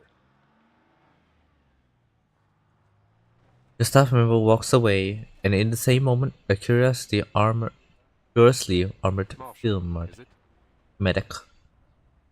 You recognize me, Mr. Krios? I read your report on my way here. You're the one that encountered our sniper. Twice now, I hear. Correct. I have some additional details about my encounters. The first is that I appear to have been followed out into the forest the first time. I was warned on my device just after the shooting. Never mind that. What about the other thing? That doesn't concern you? Fine. The other thing is that I have reason to believe our sniper is a gargoyle. A gargoyle? There are records of gargoyles participating in this war as part of arcane skill response units. They're able to petrify their bodies at will, making them immune to small caliber arms. And I believe they're able to render themselves undetectable. Sounds as if you've fought them before. The assumption pierced her more cleanly than any bullet, but she forced the emotion down, giving an answer as truthful as she can bear. You could say that. It would go far to explain how she managed to enter Morpay without being noticed. I'll have to ask HQ to send us a counter-arcanum device. She shot the colonel, but then slipped out, leaving our own agents unharmed. We can't be sure of anything, but we can't rule out that she may possess reliable intel about the Manus. Russ' footstep interrupts. Yes. Who the hell are you? The newcomer is obviously out of place, the sort of well-dressed that usually come, fanfare. Herr Georg Kramer from the Interfactional Committee. I've come on behalf of the Reichstag to start another round of negotiation with the Foundation. Didn't you get the message? The parley has been cancelled, Herr Kramer. Seems there's no more room for negotiations. My job now is to investigate the possible involvement of Manus Vindictae. Visitor steps forward. Though he lowers his voice, a trace of urgency and excitement leaks through. Precisely what I'm here for, sir. We received a warning from the Foundations that Manus Vindictae has infiltrated our armed forces and is attempting to usurp our rightful authority. I am worried this may be true. I do not intend to lie, sir. Germany lies on the verge of total collapse. Both politically and rationally speaking, we have no reason to continue this war. Yet it seems our army command is out of control. They are determined to drive this war to its bitter end, regardless of the misery and death they are causing. And I have reason to believe the Manus are behind it. I take it Army Command is not aware of your visit then, Herr Kramer. The observation is sharp, to the point, and quite obviously correct. Perhaps reassert some authority, the man arched his shoulder back, adopting a more rigid represent the pose. majority of the Reichstag, sir, as well as the office of the Imperial Chancellor. We are united now. All we need is some hard evidence. If it can be proven to His Imperial Majesty and to the Reichskanzler that Army Command has been infiltrated by this Manus cult, I am certain we will have the authority to end this. So, you're asking me to share the results of my investigation to root out the rotten apples in your army? I am, sir. We will do everything we can to restart the parley once we take control. This sounds sus. His head bowed deep and serious, though the sudden winter wind tossed his hair out of place. He paused in a deep breath. And we're willing to reach a ceasefire on certain conditions. I assure you, I'm not just saying this because of my stance. For the sake of my country and its people, this war must be stopped.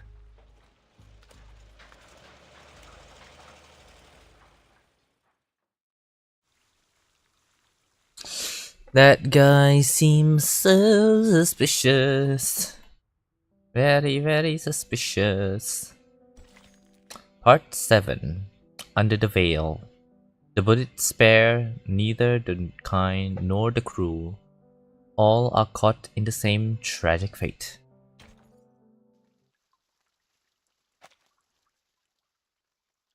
Wow, In the first 3 months, I had no idea who I was fighting, or what lay on the other side of the trenches. It was as if there were a black wall standing between us and our enemy. They could attack at any time. I can't sleep. I don't want to die. I don't want to see their faces. I don't want to know what our enemy looks like. And worst of all, I don't know why.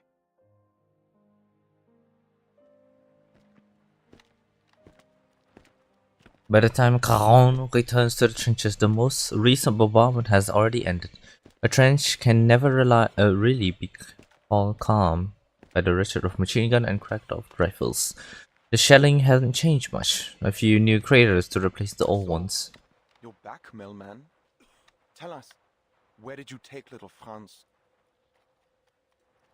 He lies beneath stone, in a silent wood, and marches no more. Erich groaned out of reply. He stands in Fritz's boot. I bet Herr Wille you take the opportunity to keep walking and never come back. Lucky me. Where is he? He's dead. I guess you'll call me Herr Hauptmann now. He died? Erich cast his eyes to a new crater decorating their trench. Caught a shell. Just like that. Erich's face pale, and then run flush red, throbbing vein. Me, and lucky him. That Schweinhund. He rushed to Caron, grabbing him by the collar. Und wem soll ich jetzt meinen verdammten Sold geben? Warum bist du überhaupt zurückgekommen? Wir haben schon genug Geister in diesem verdammten Schützengraben. Erich pulled Charon up and toss him against the trench wall. Du schlendest hier einfach durch und holst unsere Brüder.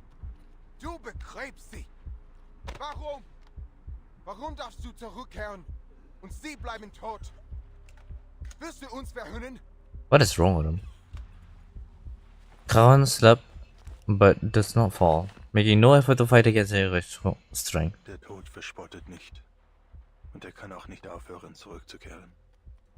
Er ist ebenso machtlos wie jeder andere Soldat, seinen Dienst zu erfüllen. Welches Schicksal uns erwartet, bleibt verborgen. Sein verschlungener Pfad zeigt sich erst, wenn wir ihn betreten. Niemand wählt die Stunde, in der der Tod ihn findet. Scheiße.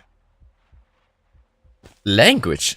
A curse, flat and empty. And just like that, the fire fury has gone from him. Soldier walk by, look away, and continue their work. 100 pairs of eyes, and each of them numb to the chaotic Keep scene. myself in one piece when my time comes. Better make sure I look good for my funeral, right? Now, off you go. Wow. There's movement coming from no man's land. Special request. Was about to interrupt your standoff handling What? a trench. Grab a scope and crush over. That's just 2 soldiers. Could it be a trench raid? I don't think so, Herr Hauptmann. Why would they go over the top in broad daylight? Look, they're waving their arms. Huh? What are they doing? Wait. Their hands are wrapped in bandages. Is that a problem? Return the periscope to the spotter. Keep your eye on them, soldier. I think I know what's going on. The living walk over dead man's ground. Deserters, I'll bet. I heard some soldiers used to shoot their own palms so they could be sent back to the rear. But they reward that kind of cowardice with bullets nowadays. Do they come seeking death or life? With all the officers keeping their heads low, maybe they decided they don't want to do the punishing themselves. Just kick these poor bastards out of the trench and tell them to walk till they drop.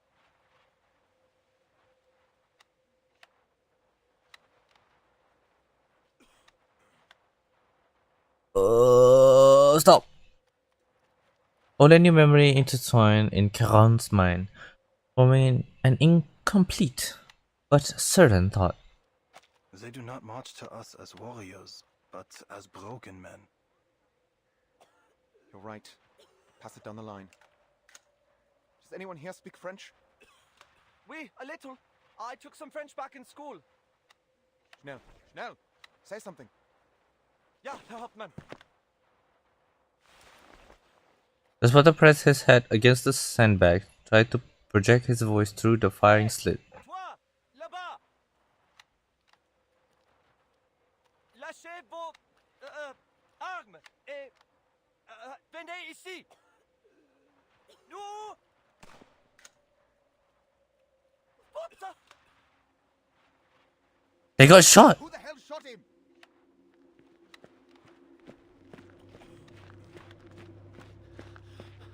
Voice carried from across the trench line. The major face is ash and stiff. I killed him. Rudolph stammered out of word, lying propped up against the sandbag with grey smoke lingering out from his shaking rifle. His glass as thick as church window, and yes, he's for fuck's sakes. Bastard still standing. Are you blind?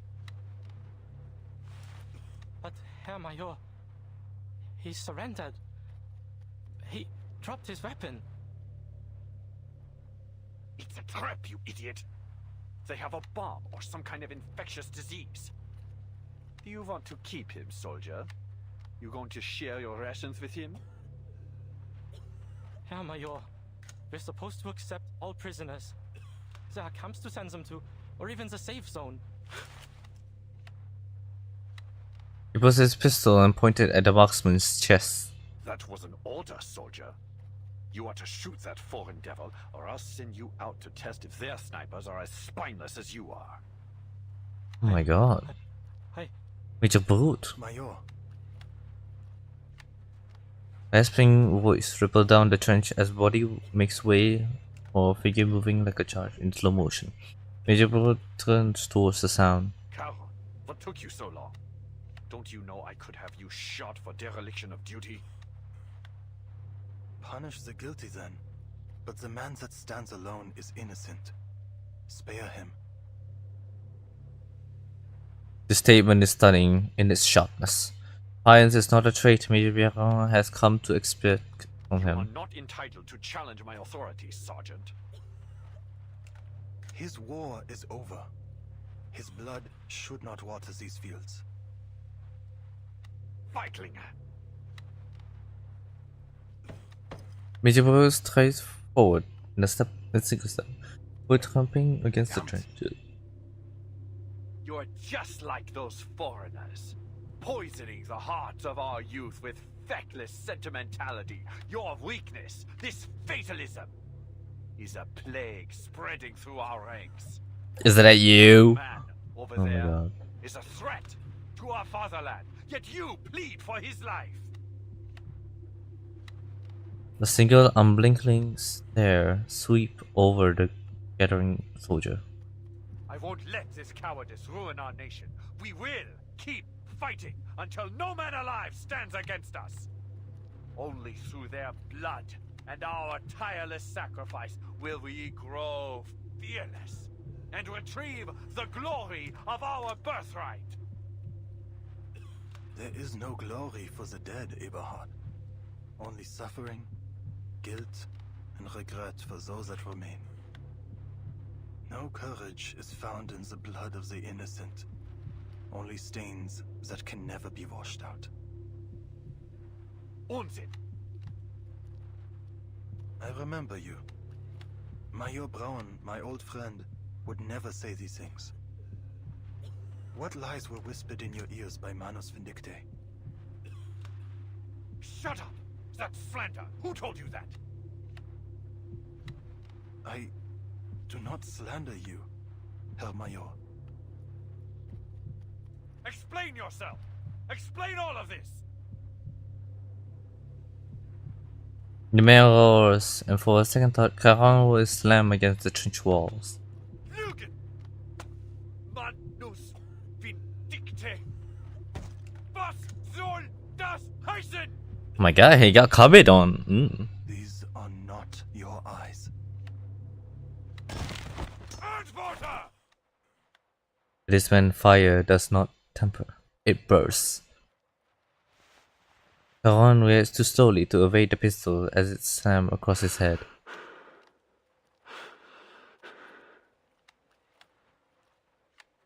Mayeron's eyes are fixed on the pistol in his hand, anger replaced with shock. Caron, now wounded, raises his hand to meet his bow head. Beneath the curtain, something seems to crack.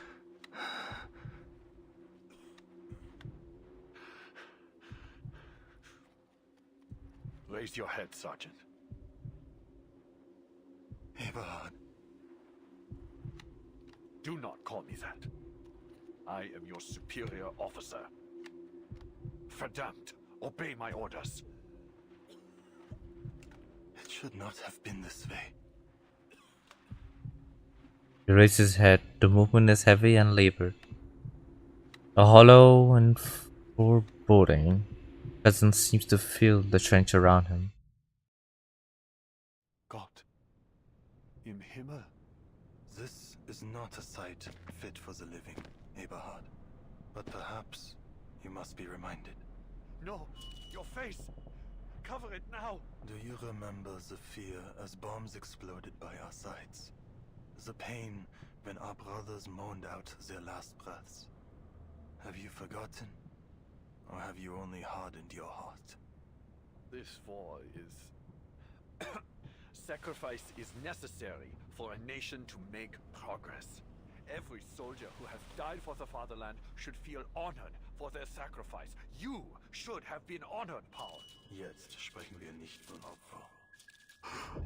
Der Tod ist keine Ehre. Er kennt kein Ritual, keine Tugend. Er ist Leere und nichts. Der Krieg hat uns den Tod zu sehr zur Gewohnheit gemacht. Du, Eberhard, du hast den Respekt vor dem Leben verloren. Ganz gleich wie dieser Krieg endet. Wir haben bereits verloren.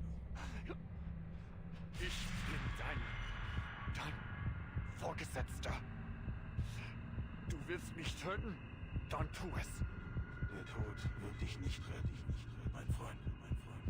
Ich hoffe, dass du dich selbst retten kannst.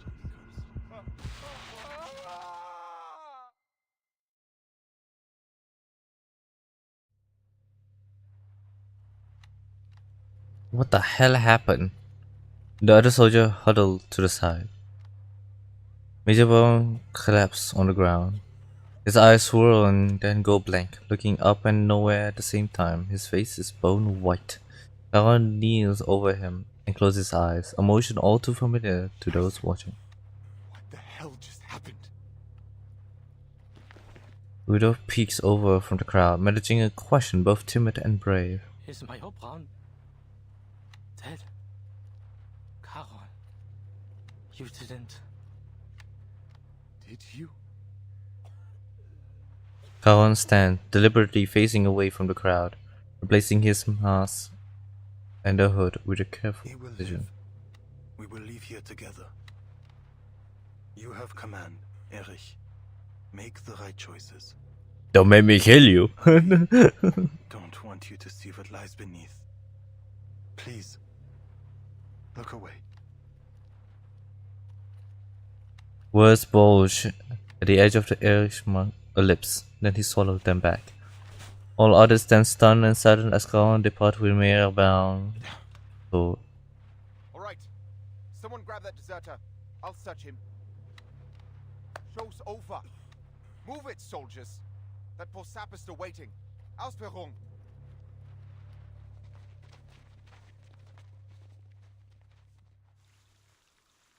wow, very powerful Caron.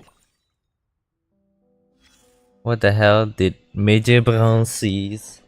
A mother's rage. Whoa, is that Mother Caron? Look at these boys.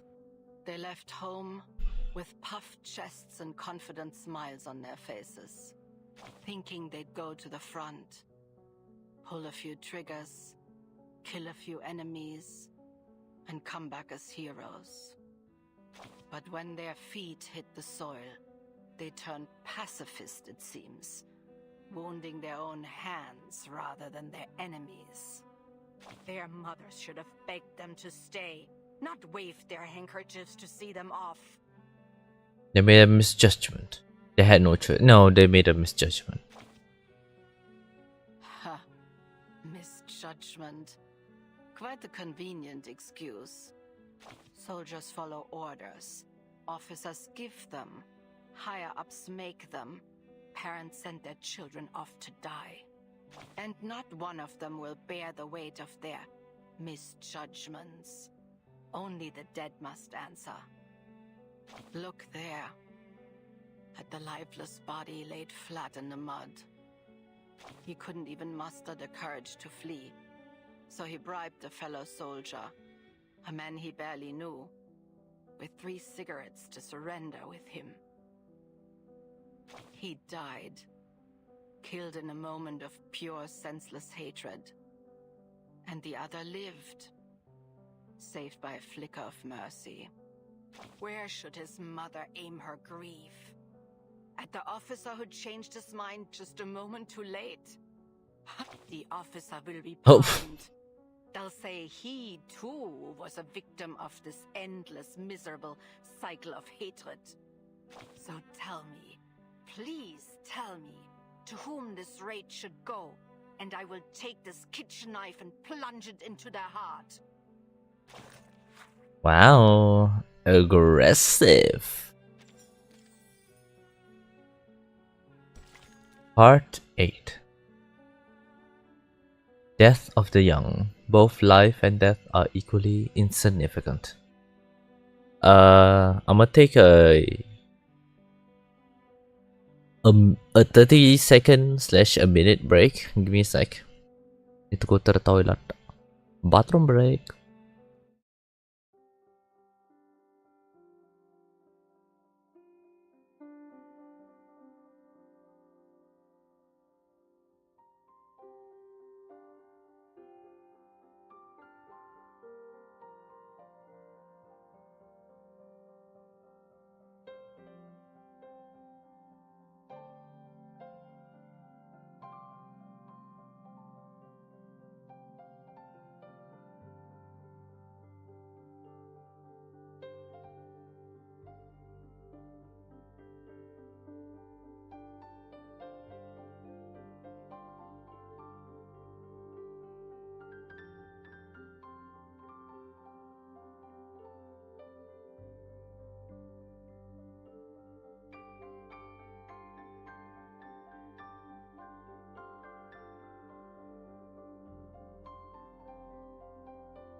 Okay, I am back.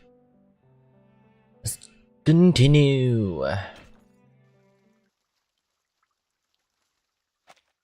Let's have a one-to-one.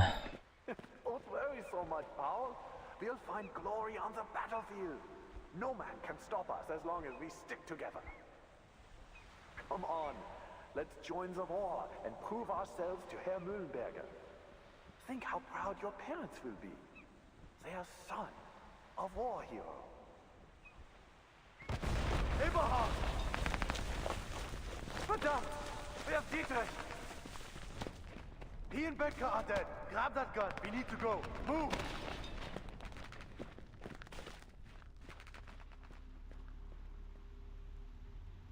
Do you think we'll win, Paul? I don't know, mein Freund. I think I just want to go home. Dietrich, Becker, and Elvin. What did they die for if we just give up?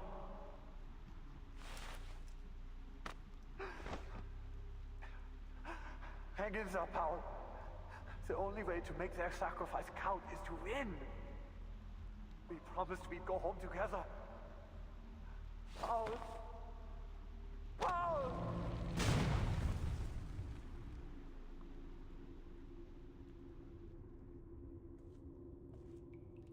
Major, the past is in the past. You can't change anything by letting yourself be overcome by sorrow. Don't forget that victory is the only thing that matters, and we can give it to you. Give it to me? How? I'll make you a true hero, one without fear or hesitation.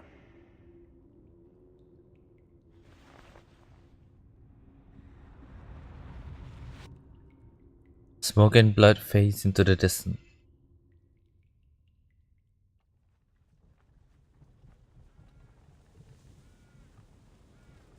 Abraham lies on the wooden board dragged by some unseen. He swallows air like a drowning man, and immediately the foul stench of decay fills his lungs. The dragging stops. You're awake. Paul? But the man behind the mask said nothing. He only offers a hand. My head hurts. Abraham struggles to adjust to his surrounding, taking a long time to find purpose. Where are you taking me? Mompe, the Foundation may have some cure for the spell you have fallen under. No. No. Still days after the ordeal, he can only mutter in denial. He looks around, searching for something to brace against, eventually finding the ground. He takes off his hat and scratches on his straw-like golden hair. Gott im Himmel. What did I do? He still can't find his breath, each gasp of air only making the choking sensation worse. That deserter. I ordered Rudolph to pull the trigger, but I was the one who killed him. The other lives. Eri saw to that. He wasn't the only one. So many have died. And I was the one that sent them to their death. Abraham lowers his head, holding his gaze at a small patch of soil. Carons watch him. Do you remember, Just in Paul? his black coat. There was a poem. Like Goethe. No, Schiller, maybe. Ah. Those days at school feel like a fairy tale now. Herr Mühlenberger asked you and Dietrich to write it out on the blackboard. You two didn't even know where to start. I remember I thought he was going to snap you both in two. Just a few months later, we were here, Dietrich died that very first day. Do you remember how we cried that night? We thought it would be the saddest day of our lives.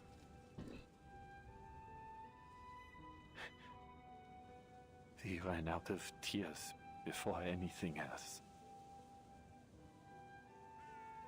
Mir ist kalt, Paul. Die Angst kehrt zurück. Halte sie fest. Sie wird dich wärmen.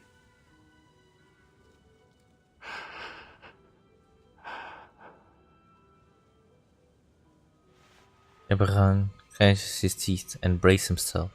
This is the place you found, isn't it? Where Franz was buried. He lies below us. There are so many graves. But I am still alive. Why, Paul? Why am I not lying among them? The living speak of luck. The rest are silent. The answer doesn't satisfy, but the lone survivor couldn't find a new answer. The long silence, he speaks again. I wish I could forget it all now. If I didn't know what happened, I wouldn't... No. No, it's not right for me to ask that. But I'm still alive. Is there anything I can do for them? That isn't a question for the dead. I can't tell you what to do, Eberhard. Abraham reached into his coat pocket, but find it empty. Civil and helpless. You mentioned Manus Vindicte. You remember? What about the Foundation? You talked to them too, right? Do you really think they can stop this war? They pursue peace, but it cannot be found by their efforts alone. He turns from the hill to the woods, though the thickens and further lies to the sound of Mpo. Ember closes his eyes. Let's go see Montpé again. Montpé.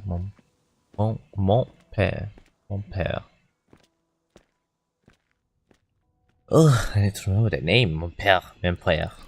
I was about to pay a visit to Herr Mühlenberger when someone from Army Command said the colonel wanted to see me. I was taken to a meeting room with many other officers. I recognized them.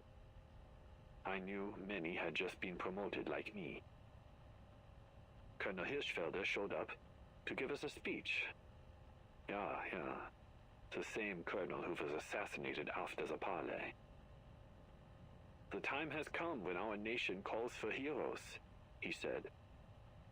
With our foremost goal to create a prosperous new world for our children.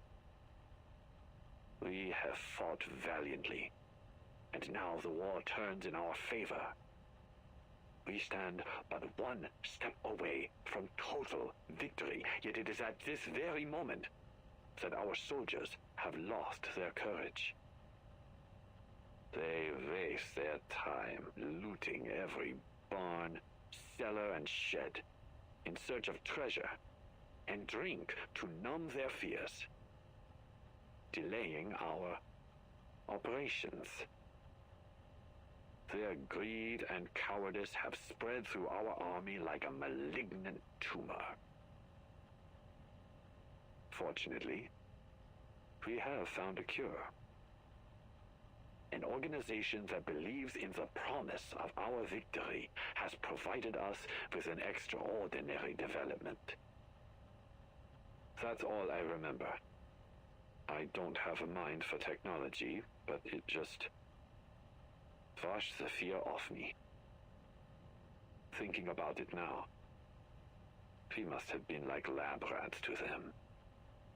As soon as they finished their ritual, we became so sure of our victory that we began yelling and singing as one. We were just fresh-faced boys again, thirsty for a war we'd forgotten. The hiss of static echoes through the spacious room, then I fades. think that's enough for now. That was a recording from a German major we encountered in Montpellier. I intend to submit a report with full details, including his entire statement and an explanation for our inquiries. The head of the frontline investigation quiets, awaiting further instruction from the decision maker at the rear. Manus Vindicta is moving quicker than any of us could have imagined. What? But none of this makes sense. Manus Vindicta? Roger had returned from the front, still shaken from the assassination attempt. If they came to this era at the same time as we did, how could they have already infiltrated the military higher-ups in such a short time? They're the Manus. They plan everything, All though. theorize that Arcana may now possess the power to rewrite history. Which means going forward, any records from history as we once knew it will be unreliable for estimating their strengths.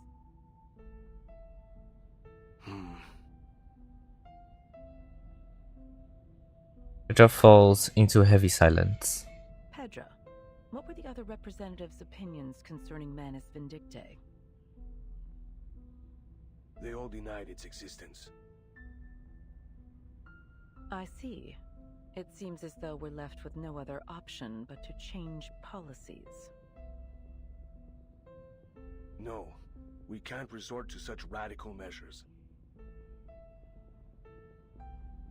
The Dove representative stares his position in advance. The Foundation risks alienating any potential allies if we act too aggressively now. This war will not be the end of our fight. We will need to rely on their cooperation in the future. And that requires trust and a sense of security. On the subject of governments, I have some news to report. Curious voice resurfaces. The Interfactional Committee paid a secret visit to Montpellier, hoping to obtain intel about the Manus. A secret visit? As a fellow politician, Pedra immediately guessed the true intent behind their visit. What did they say? Do they intend to use our intel against the heads of their army command? You've guessed it.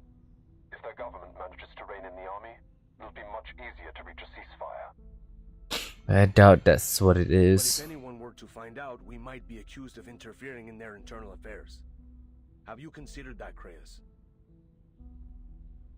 Officially, the Foundation never made any contact with their government. All I did was have a candid conversation with a man about my concerns for his people. He stressed one key detail.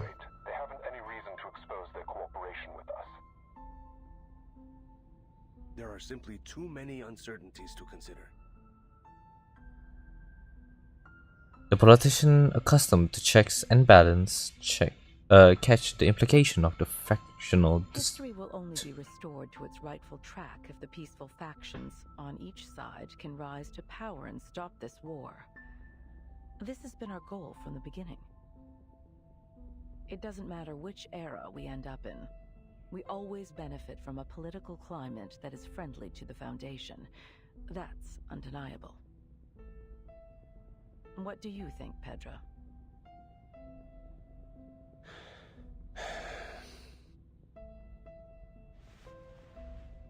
Removes his glasses, rub his eyes. I might be able to persuade some of the other committee members to support this proposal. If we're certain of this course of action, then we'll have to provide intel to those seeking peace, in all governments involved. Good. No faction should put their own goals above those of the Foundation's. We'll need more to verify that Major's statement. Send investigators to search other regions and report everything they see. Creus, continue your investigation. Follow every possible lead. Understood. We'll dig up whatever they have buried.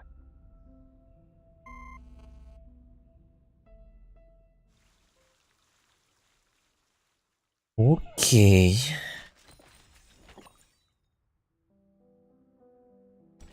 Part 9. Path Cross. Whispers of movement lost. Oh my god, I can't read. Oh, my brain hurts. Whisper of movement lost beneath the clamor of calamity. It's gonna be a fight, but yeah, this goes. There's about 3 more parts until we finish. Night falls and creatures stir.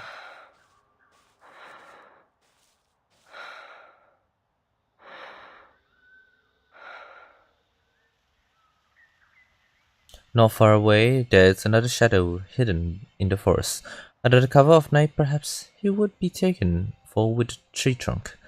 But Gargoyle belongs to the night. They recognize one another with ease in the dimness. Coupable, et pour cela condamné à mort, privé même de la justice d'un procès. Son exécution est survenue telle en vent, le réduisant au silence avant qu'il ait pu prononcer un mot de repentir. Et c'est cela que tu appelles la justice? Leave me be, Ladislas. She struck the heavy question off. Hast thou reflected on thine actions? Meeting eye for eye and tooth for tooth. Is it justice or vengeance still? Do you think so little of me that I would call it justice even were it not so? Blame me then, cousin. Damn and condemn me. I care not. Never would I damn thee, cousin. For it is thy soul for which I am most concerned. I fear it doth wither with every act of malice. Hark and listen well. Dost thou forget the nature of our unholy ancestry? We are the kin of demons. 1,000 years hence, and their malevolence yet floweth thickened in our veins. And their whispers pricketh still our ears in the silence. Then answer me this question, dear cousin. You stand before the scales of a balance. On one pan, the lives of 10 men, and on the other, 100. If you had the power to shift its weight to save the many, would you? A question that is heavy laced with blasphemies. Hast thou already bent thine ear to the devil's lies? Ugh. Answer me, cousin. Elsewise, there is nothing more that needs to be said.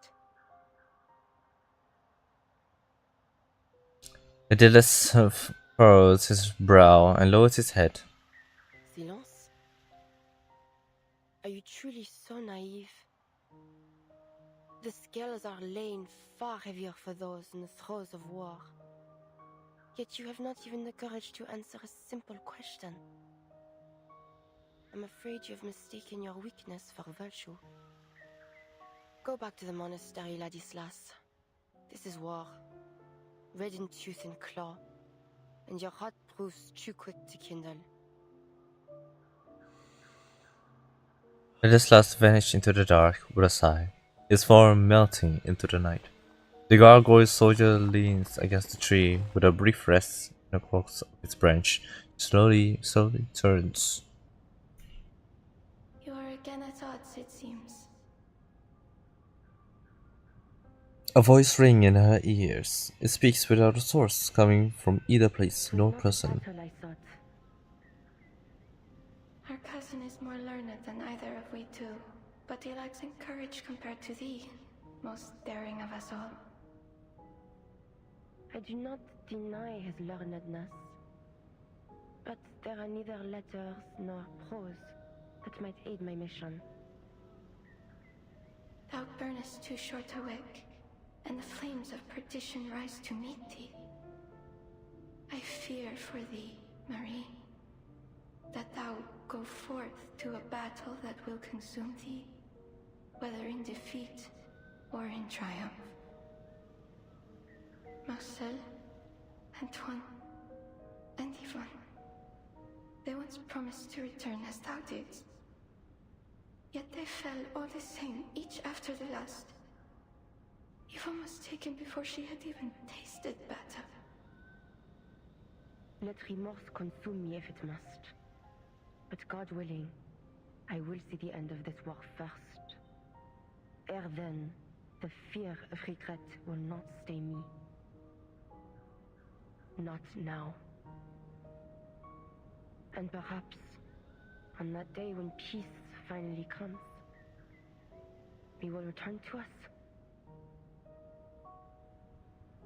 The voice vanished in the night breeze. She would not hear it again this night. She shook off the scale of stone and resumed the march towards her next lead.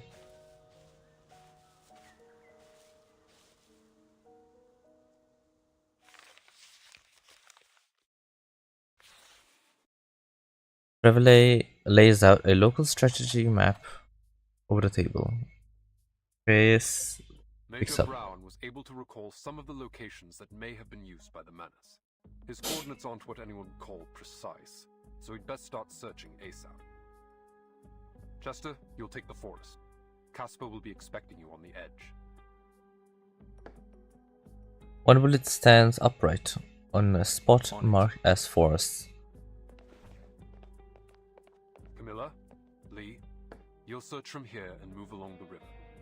We'll get it done, sir. But another order is marked by another round placed upright on the table. Charles, Amanda, you're on Hill 299. You'll need to cross no man's land to get there. Make sure you establish your identity with both sides in advance to avoid friendly fire. Understood.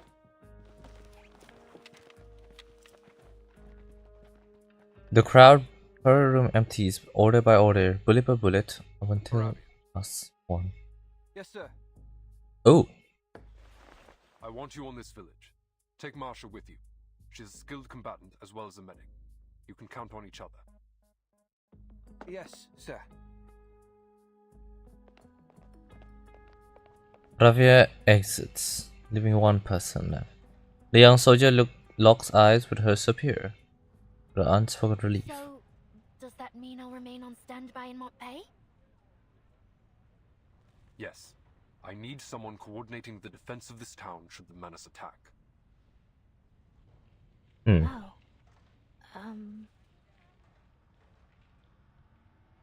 Relief turned into dread. Abandoned village. Is Wow. this it?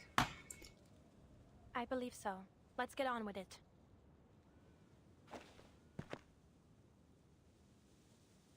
The village around them still carries the sigh of lush wild wilderness. Gentle.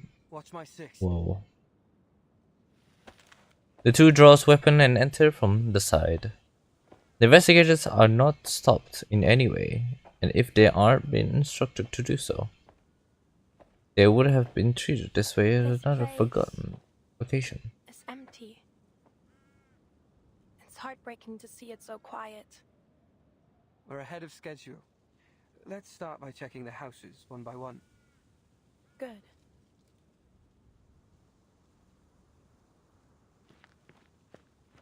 Find anything? Only some letters I can't read. I guess they didn't have time to post them before they left. There were some small arms in the basement. All of them older models and rusty. The ammo was damp. Marshall holds her gaze on an empty warehouse. This place had to have been looted more than a few times. The only valuables left are the ones too heavy to move. So basically there's nothing here. What do the Menace want it for? The people. She shakes her head in frustration. I was rushed through the investigator training before being sent to Montpay. It's possible I missed something. The young man tries to console her, but her smile is stiff. Don't worry, you're doing fine. Mr. Creyas always says training is no match for experience. Blackbird is a prime example. I mean, Meryl. You met her back in Montpay. She's been through all the training the Foundation could throw at her. but she still isn't ready for the battlefield. I probably shouldn't say, but she nearly went mental during the Antarctic operation. The battlefield is crueler than ordinary people can imagine. A few weeks of military training just isn't enough. Sorry. Revian follows the topic and broach a question he's long been holding back. So, what's your deal? I know you came from some order with special arcane training. You can freeze your fear and pain, emotional stuff during battle until you feel safe. I only skimmed through the briefing. Is that right? It's more complicated than that. But I'm not sure I'd like to get into it now. Yeah, sure. Sorry. No need to apologize. Just... Do you think we missed anything? Well, let's take a minute. What could they even possibly hide here? Arms? Chemical weapons? Secret files? Or gear smuggled back from the future?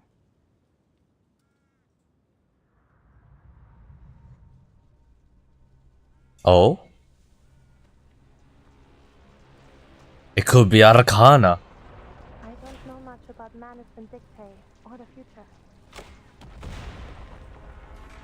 There's a sudden ear-splitting pop, followed by a thundering explosion as rocks scatter. Armored vehicle, 200 meters northwest of the village. Take cover!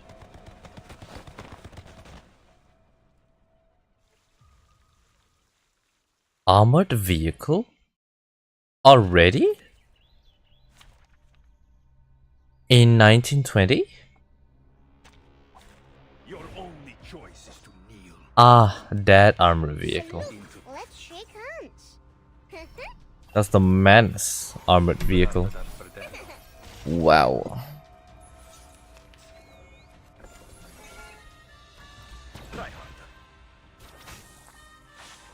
The armor's too thick. We need a higher caliber weapon.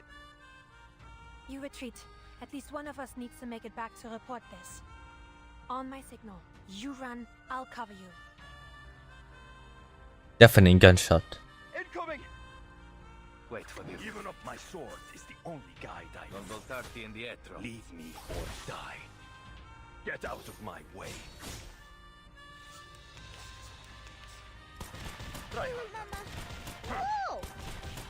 Oh my god. Wait, that wasn't enemy fire. There's a breach in the armor. See? It's slowing down. This may be our only chance, Masha. Once my sword is the only guide I let the earth tremble. New friends. They'll die faster that way.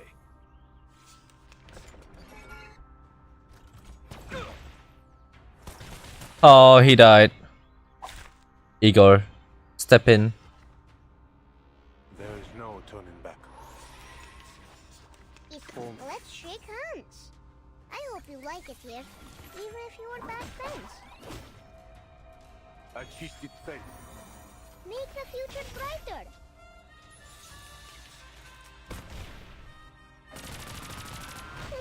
Oh my god. We just got run by a car. Into the ready to rage. Liberato dalla paura.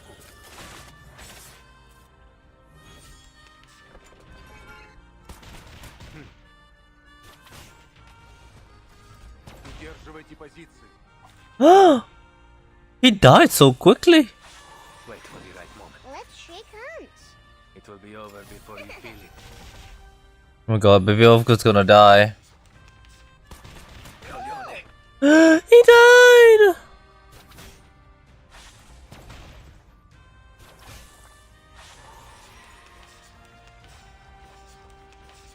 Abbraccia la morte.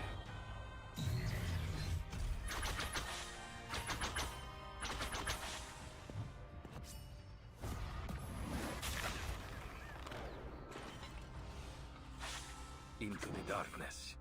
There goes the car.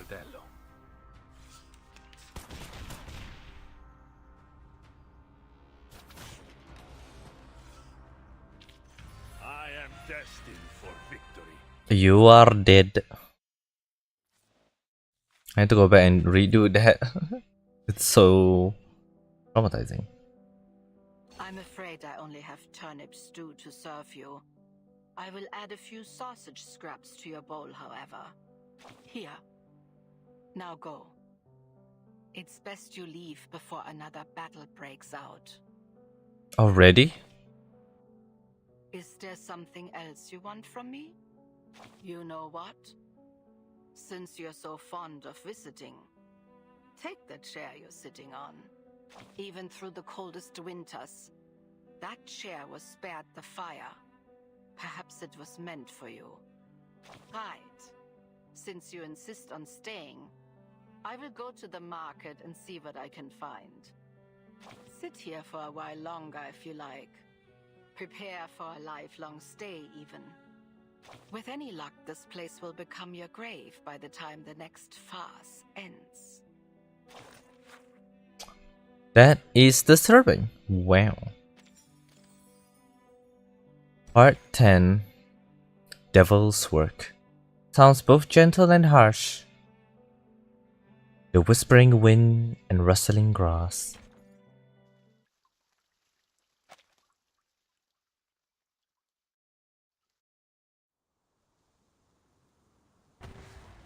Thick, acrid smoke billow from the wreckage of the armored vehicle. Masha braced herself on the pile of debris, all at once letting herself feel the sharp, tearing pain in her shoulder. It's over. Someone helped us. Parabian, are you alright? She looks across the road. Just ahead, a young man is pinned under a hood. You're bleeding. I can get myself out.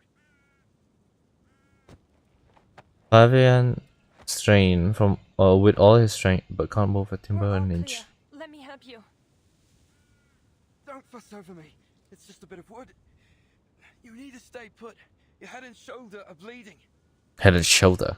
What? Am I hurt? Masha staggered to her feet. I'm feeling faint. She reached for the top of her head. Seems you're right. I'm bleeding profusely from several wounds. That's what I get for suppressing all my pain. So, just a little shrapnel. Nothing too serious. Treat your wounds first, Marsha. Understood.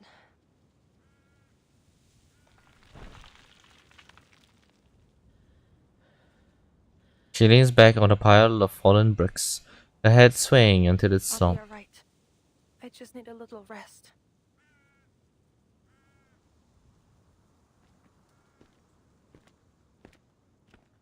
Huh? Her gaze lifts up to a pair of boots and the sizable barrel of an anti-tank rifle. She looks up. Protecting the girl. She struggled to her feet. Sit. Ooh, a bossy. Her legs buckle, lifting her brace up against the debris. Saved us. Thank you. What brought you here? Collecting intel on Manus Vindictae. Have you no reckoning on the danger in this place?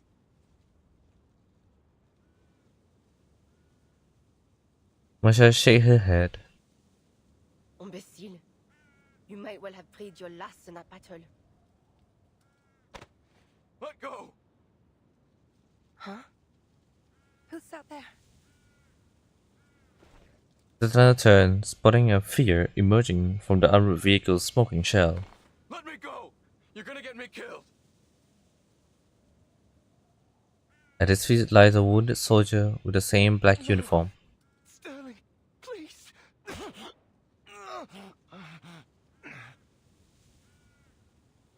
The wounded man's cries are cut short. Sterling turns to manic blood. Fuck! The bullet struck the gargoyle clean through her abdomen. It draws no blood. Is that chip of stone? What the hell? The breed You falls. goddamn monster! The man's eyes go wider, still as he turns to flee. He does not give chase. He walks to Pravian and lifts the beam from his body. Wait. Who are you? Are you with the Foundation? The young man finds his answer with his grim and stone face. Oh, in her Here grim and and tend stone your face. comrade.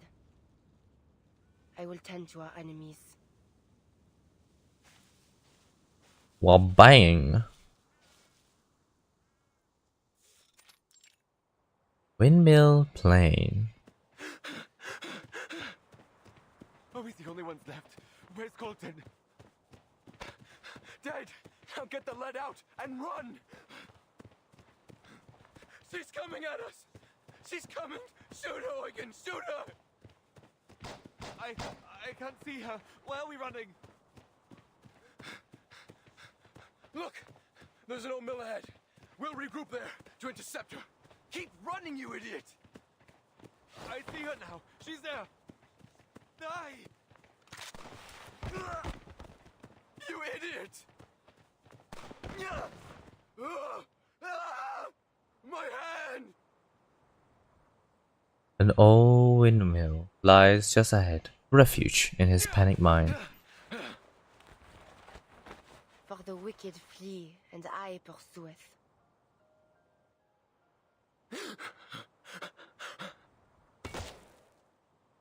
Another bullet strikes her shoulder and grazes off in another spray of stone. Won't you die, you devil! A devil, you call me?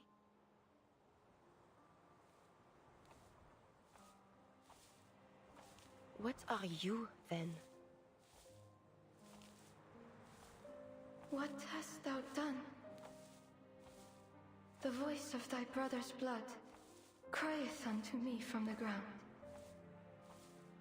You who discord between nations and plot schemes for the undoing of man.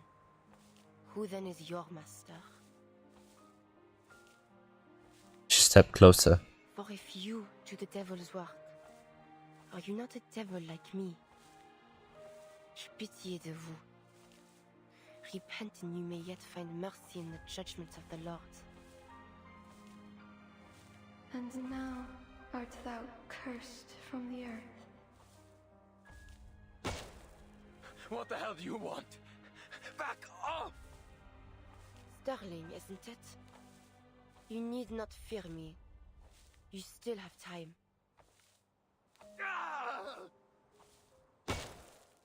Which hath opened her mouth to receive thy brother's blood from thy hand. Repent and you may yet be saved. Speak. What are you talking about? What do you want from me?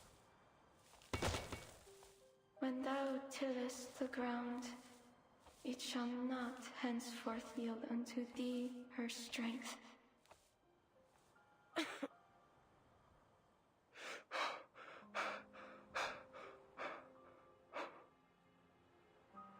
The soldier crumbled to the ground. As he scrambled, he launched into a desperate prayer. Answer me. For what purpose does Manus Vindicte drive the world to war and ruin? Mother of Resurrection. The guiding one. Prayer follow a pattern she knows by heart, yet the name he speaks is strange. Please have mercy on your humble servant. I pray for a miracle, a ladder into your eternal kingdom. I hereby offer my life to you. Please save me from desperation and take me to the golden era. A fugitive and a vagabond shalt thou be in the earth. He saved the last bullet for himself.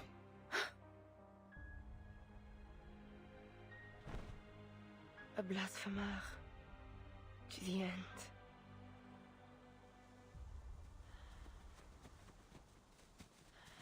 Miss Sentinel? They heal so quickly. Wow.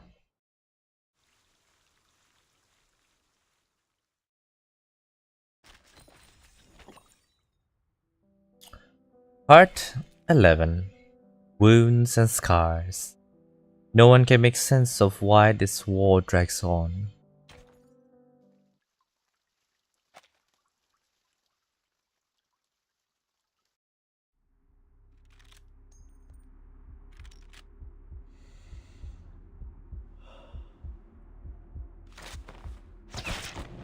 Oh, what the fuck?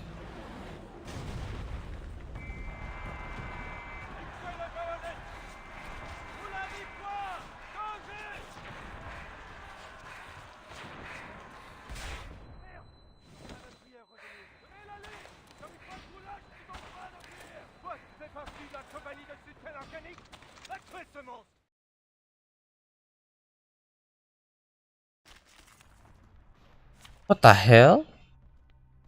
We're immediately going. These acts of violence are for peace, not murdery. Those accursed knights. It's Marsha. Calm yourself, Marianne. Steady your breathing.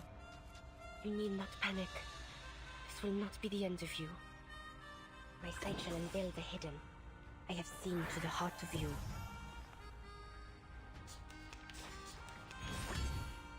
The enemies of peace shall a sure hit. Target locked down. Now is the time for repentance. A sure hit. The enemies of peace shall be stamped out. A worthy victory. But the fight.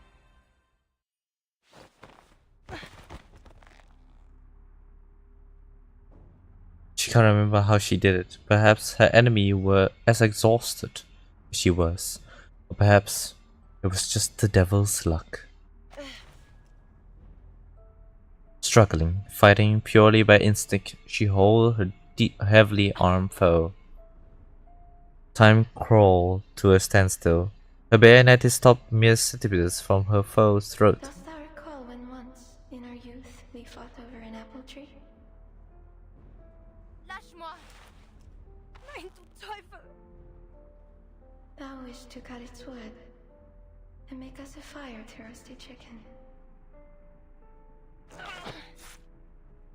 But I rebuked thee, for I believed the tree would bear fruit, and it would be the sweeter bounty of the two.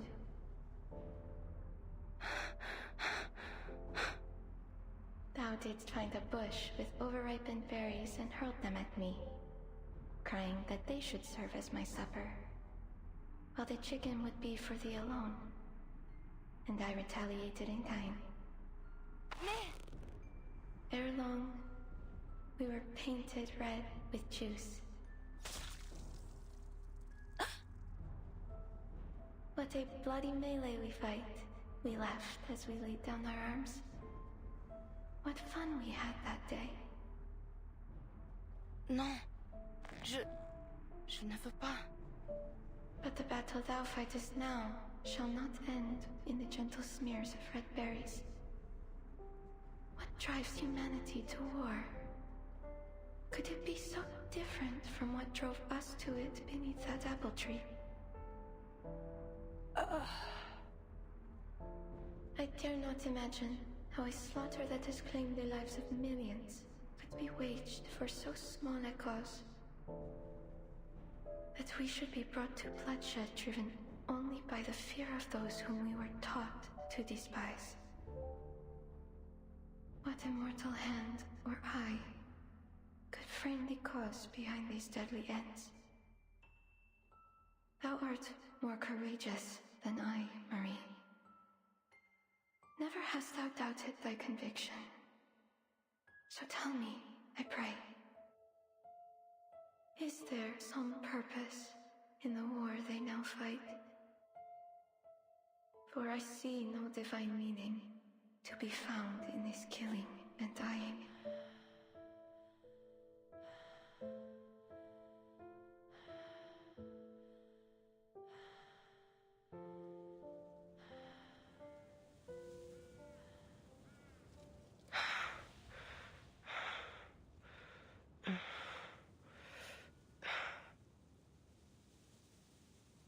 small caliber round pose not the real threat to her rocky exterior, but that does little. And heal comes slowly. No response. That was unexpected. That was expected. What she had not expected was He matters not. But what brings you here? I'm taking you somewhere safe. Paravian, that young man who came with me, is back at the village. He'll continue with our search. Before you ask, I'm doing fine. Like you, I'm made of sterner stuff. she rotates her hand, looking as if her wounds had all disappeared. I checked over your wounds, but I have no earthly idea what to do with this gravel. I know how to treat flesh, not stone. But that wound won't be a problem for you, will it? No. Her physical pain is bearable, but the lingering echo of her nightmare caused her to grit her teeth. Were you dreaming? Seemed like a nightmare.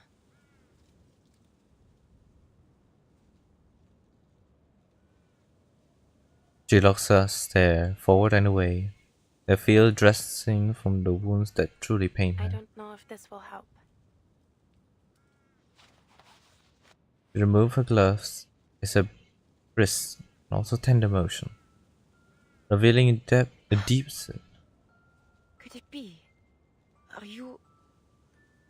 I am. But that battle is long over.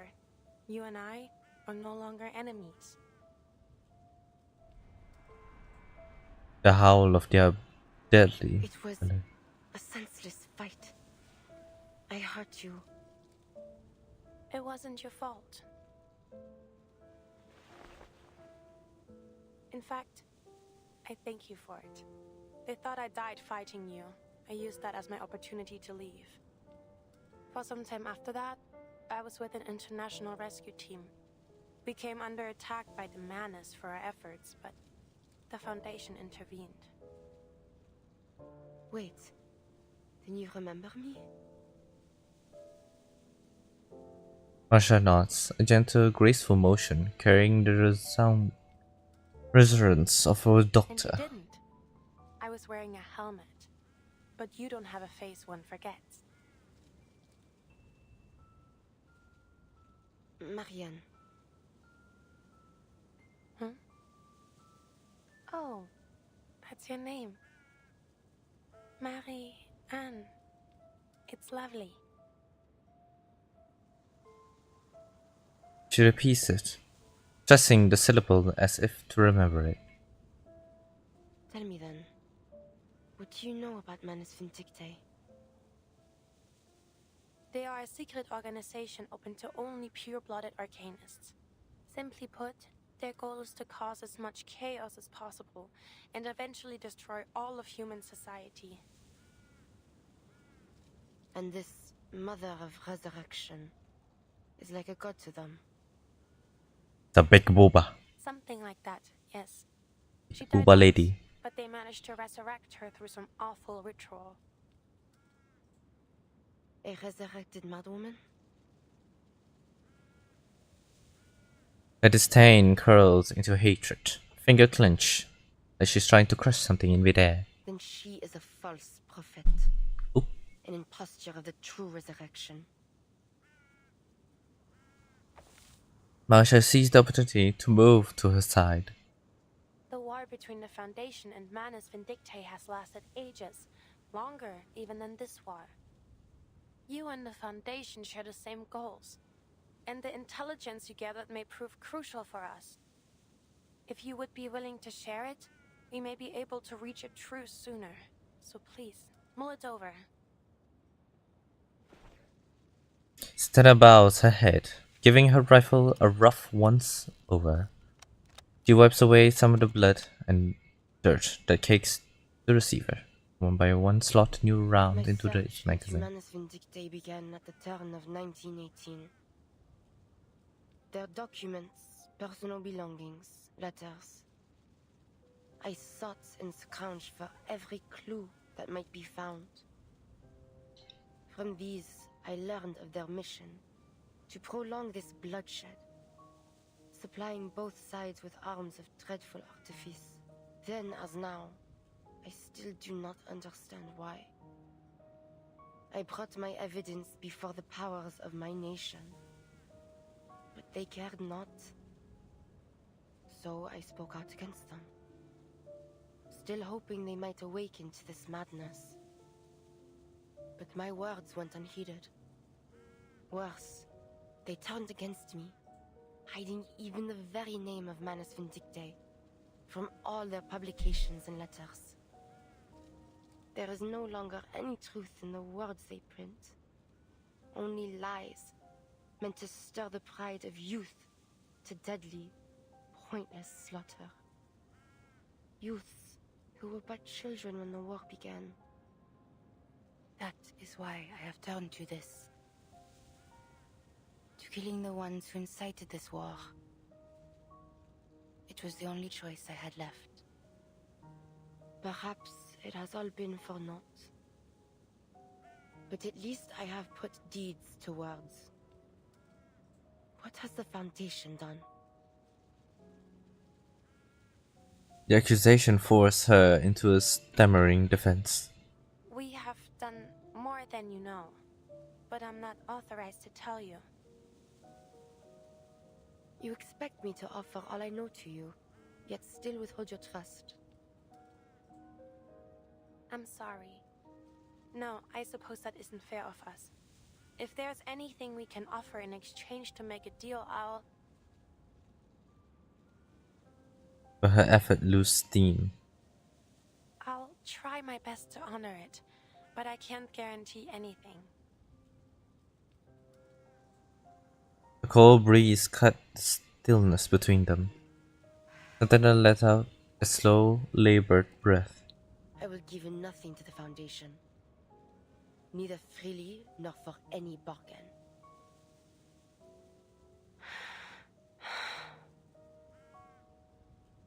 But you, Marcia, you have my trust.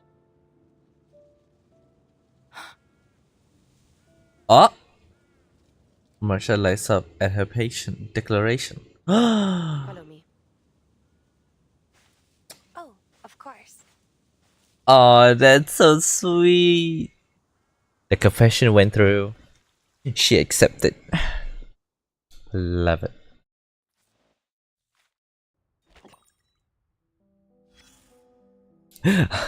I feel like I want to end it here because of that last little interaction. Oh. Discipline and regulations. Adherence to military regulation is mandatory for all soldiers, including Arcanists.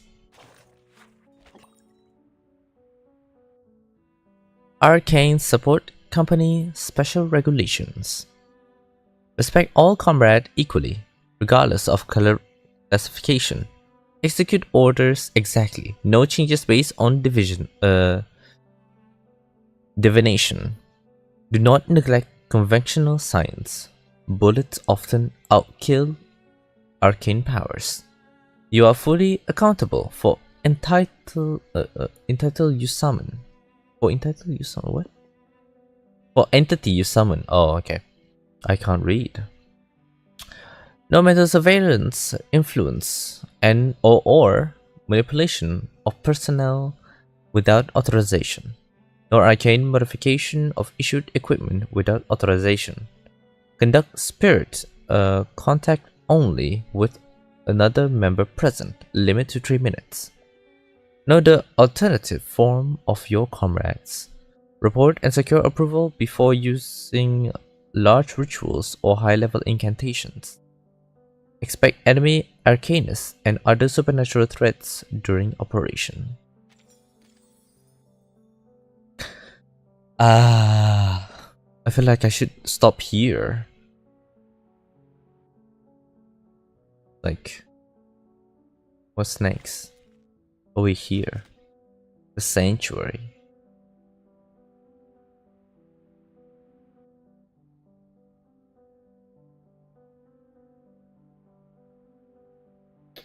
She brought Marsha to see her family? Fracture Sanctuary could be the sanctuary that is fractured, or the fractured means the relationship. Who knows? But I think I'm gonna end it here.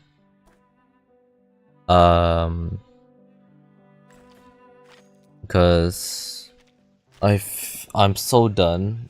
Oh my god.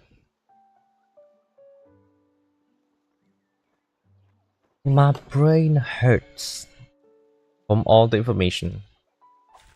Straight to the point. I like that. Liberato dalla paura. Faster that way. Addio, straniero. My toes. Try hard.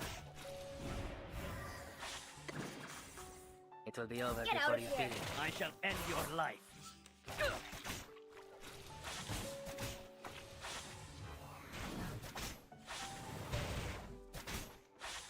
Abbraccia la morte.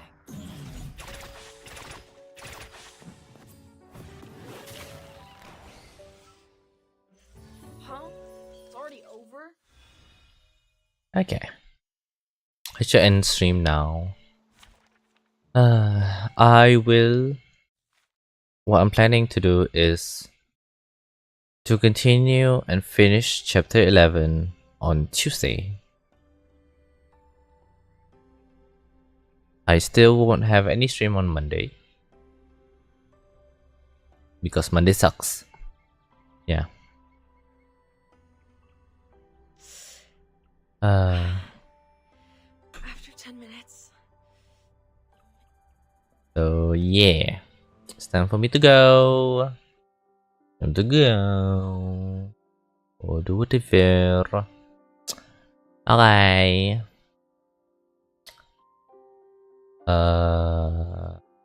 Yeah. See you guys next stream. Bye bye. Bye bye. Bye bye bye bye bye bye bye bye.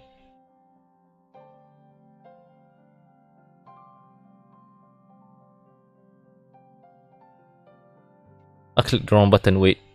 There you go.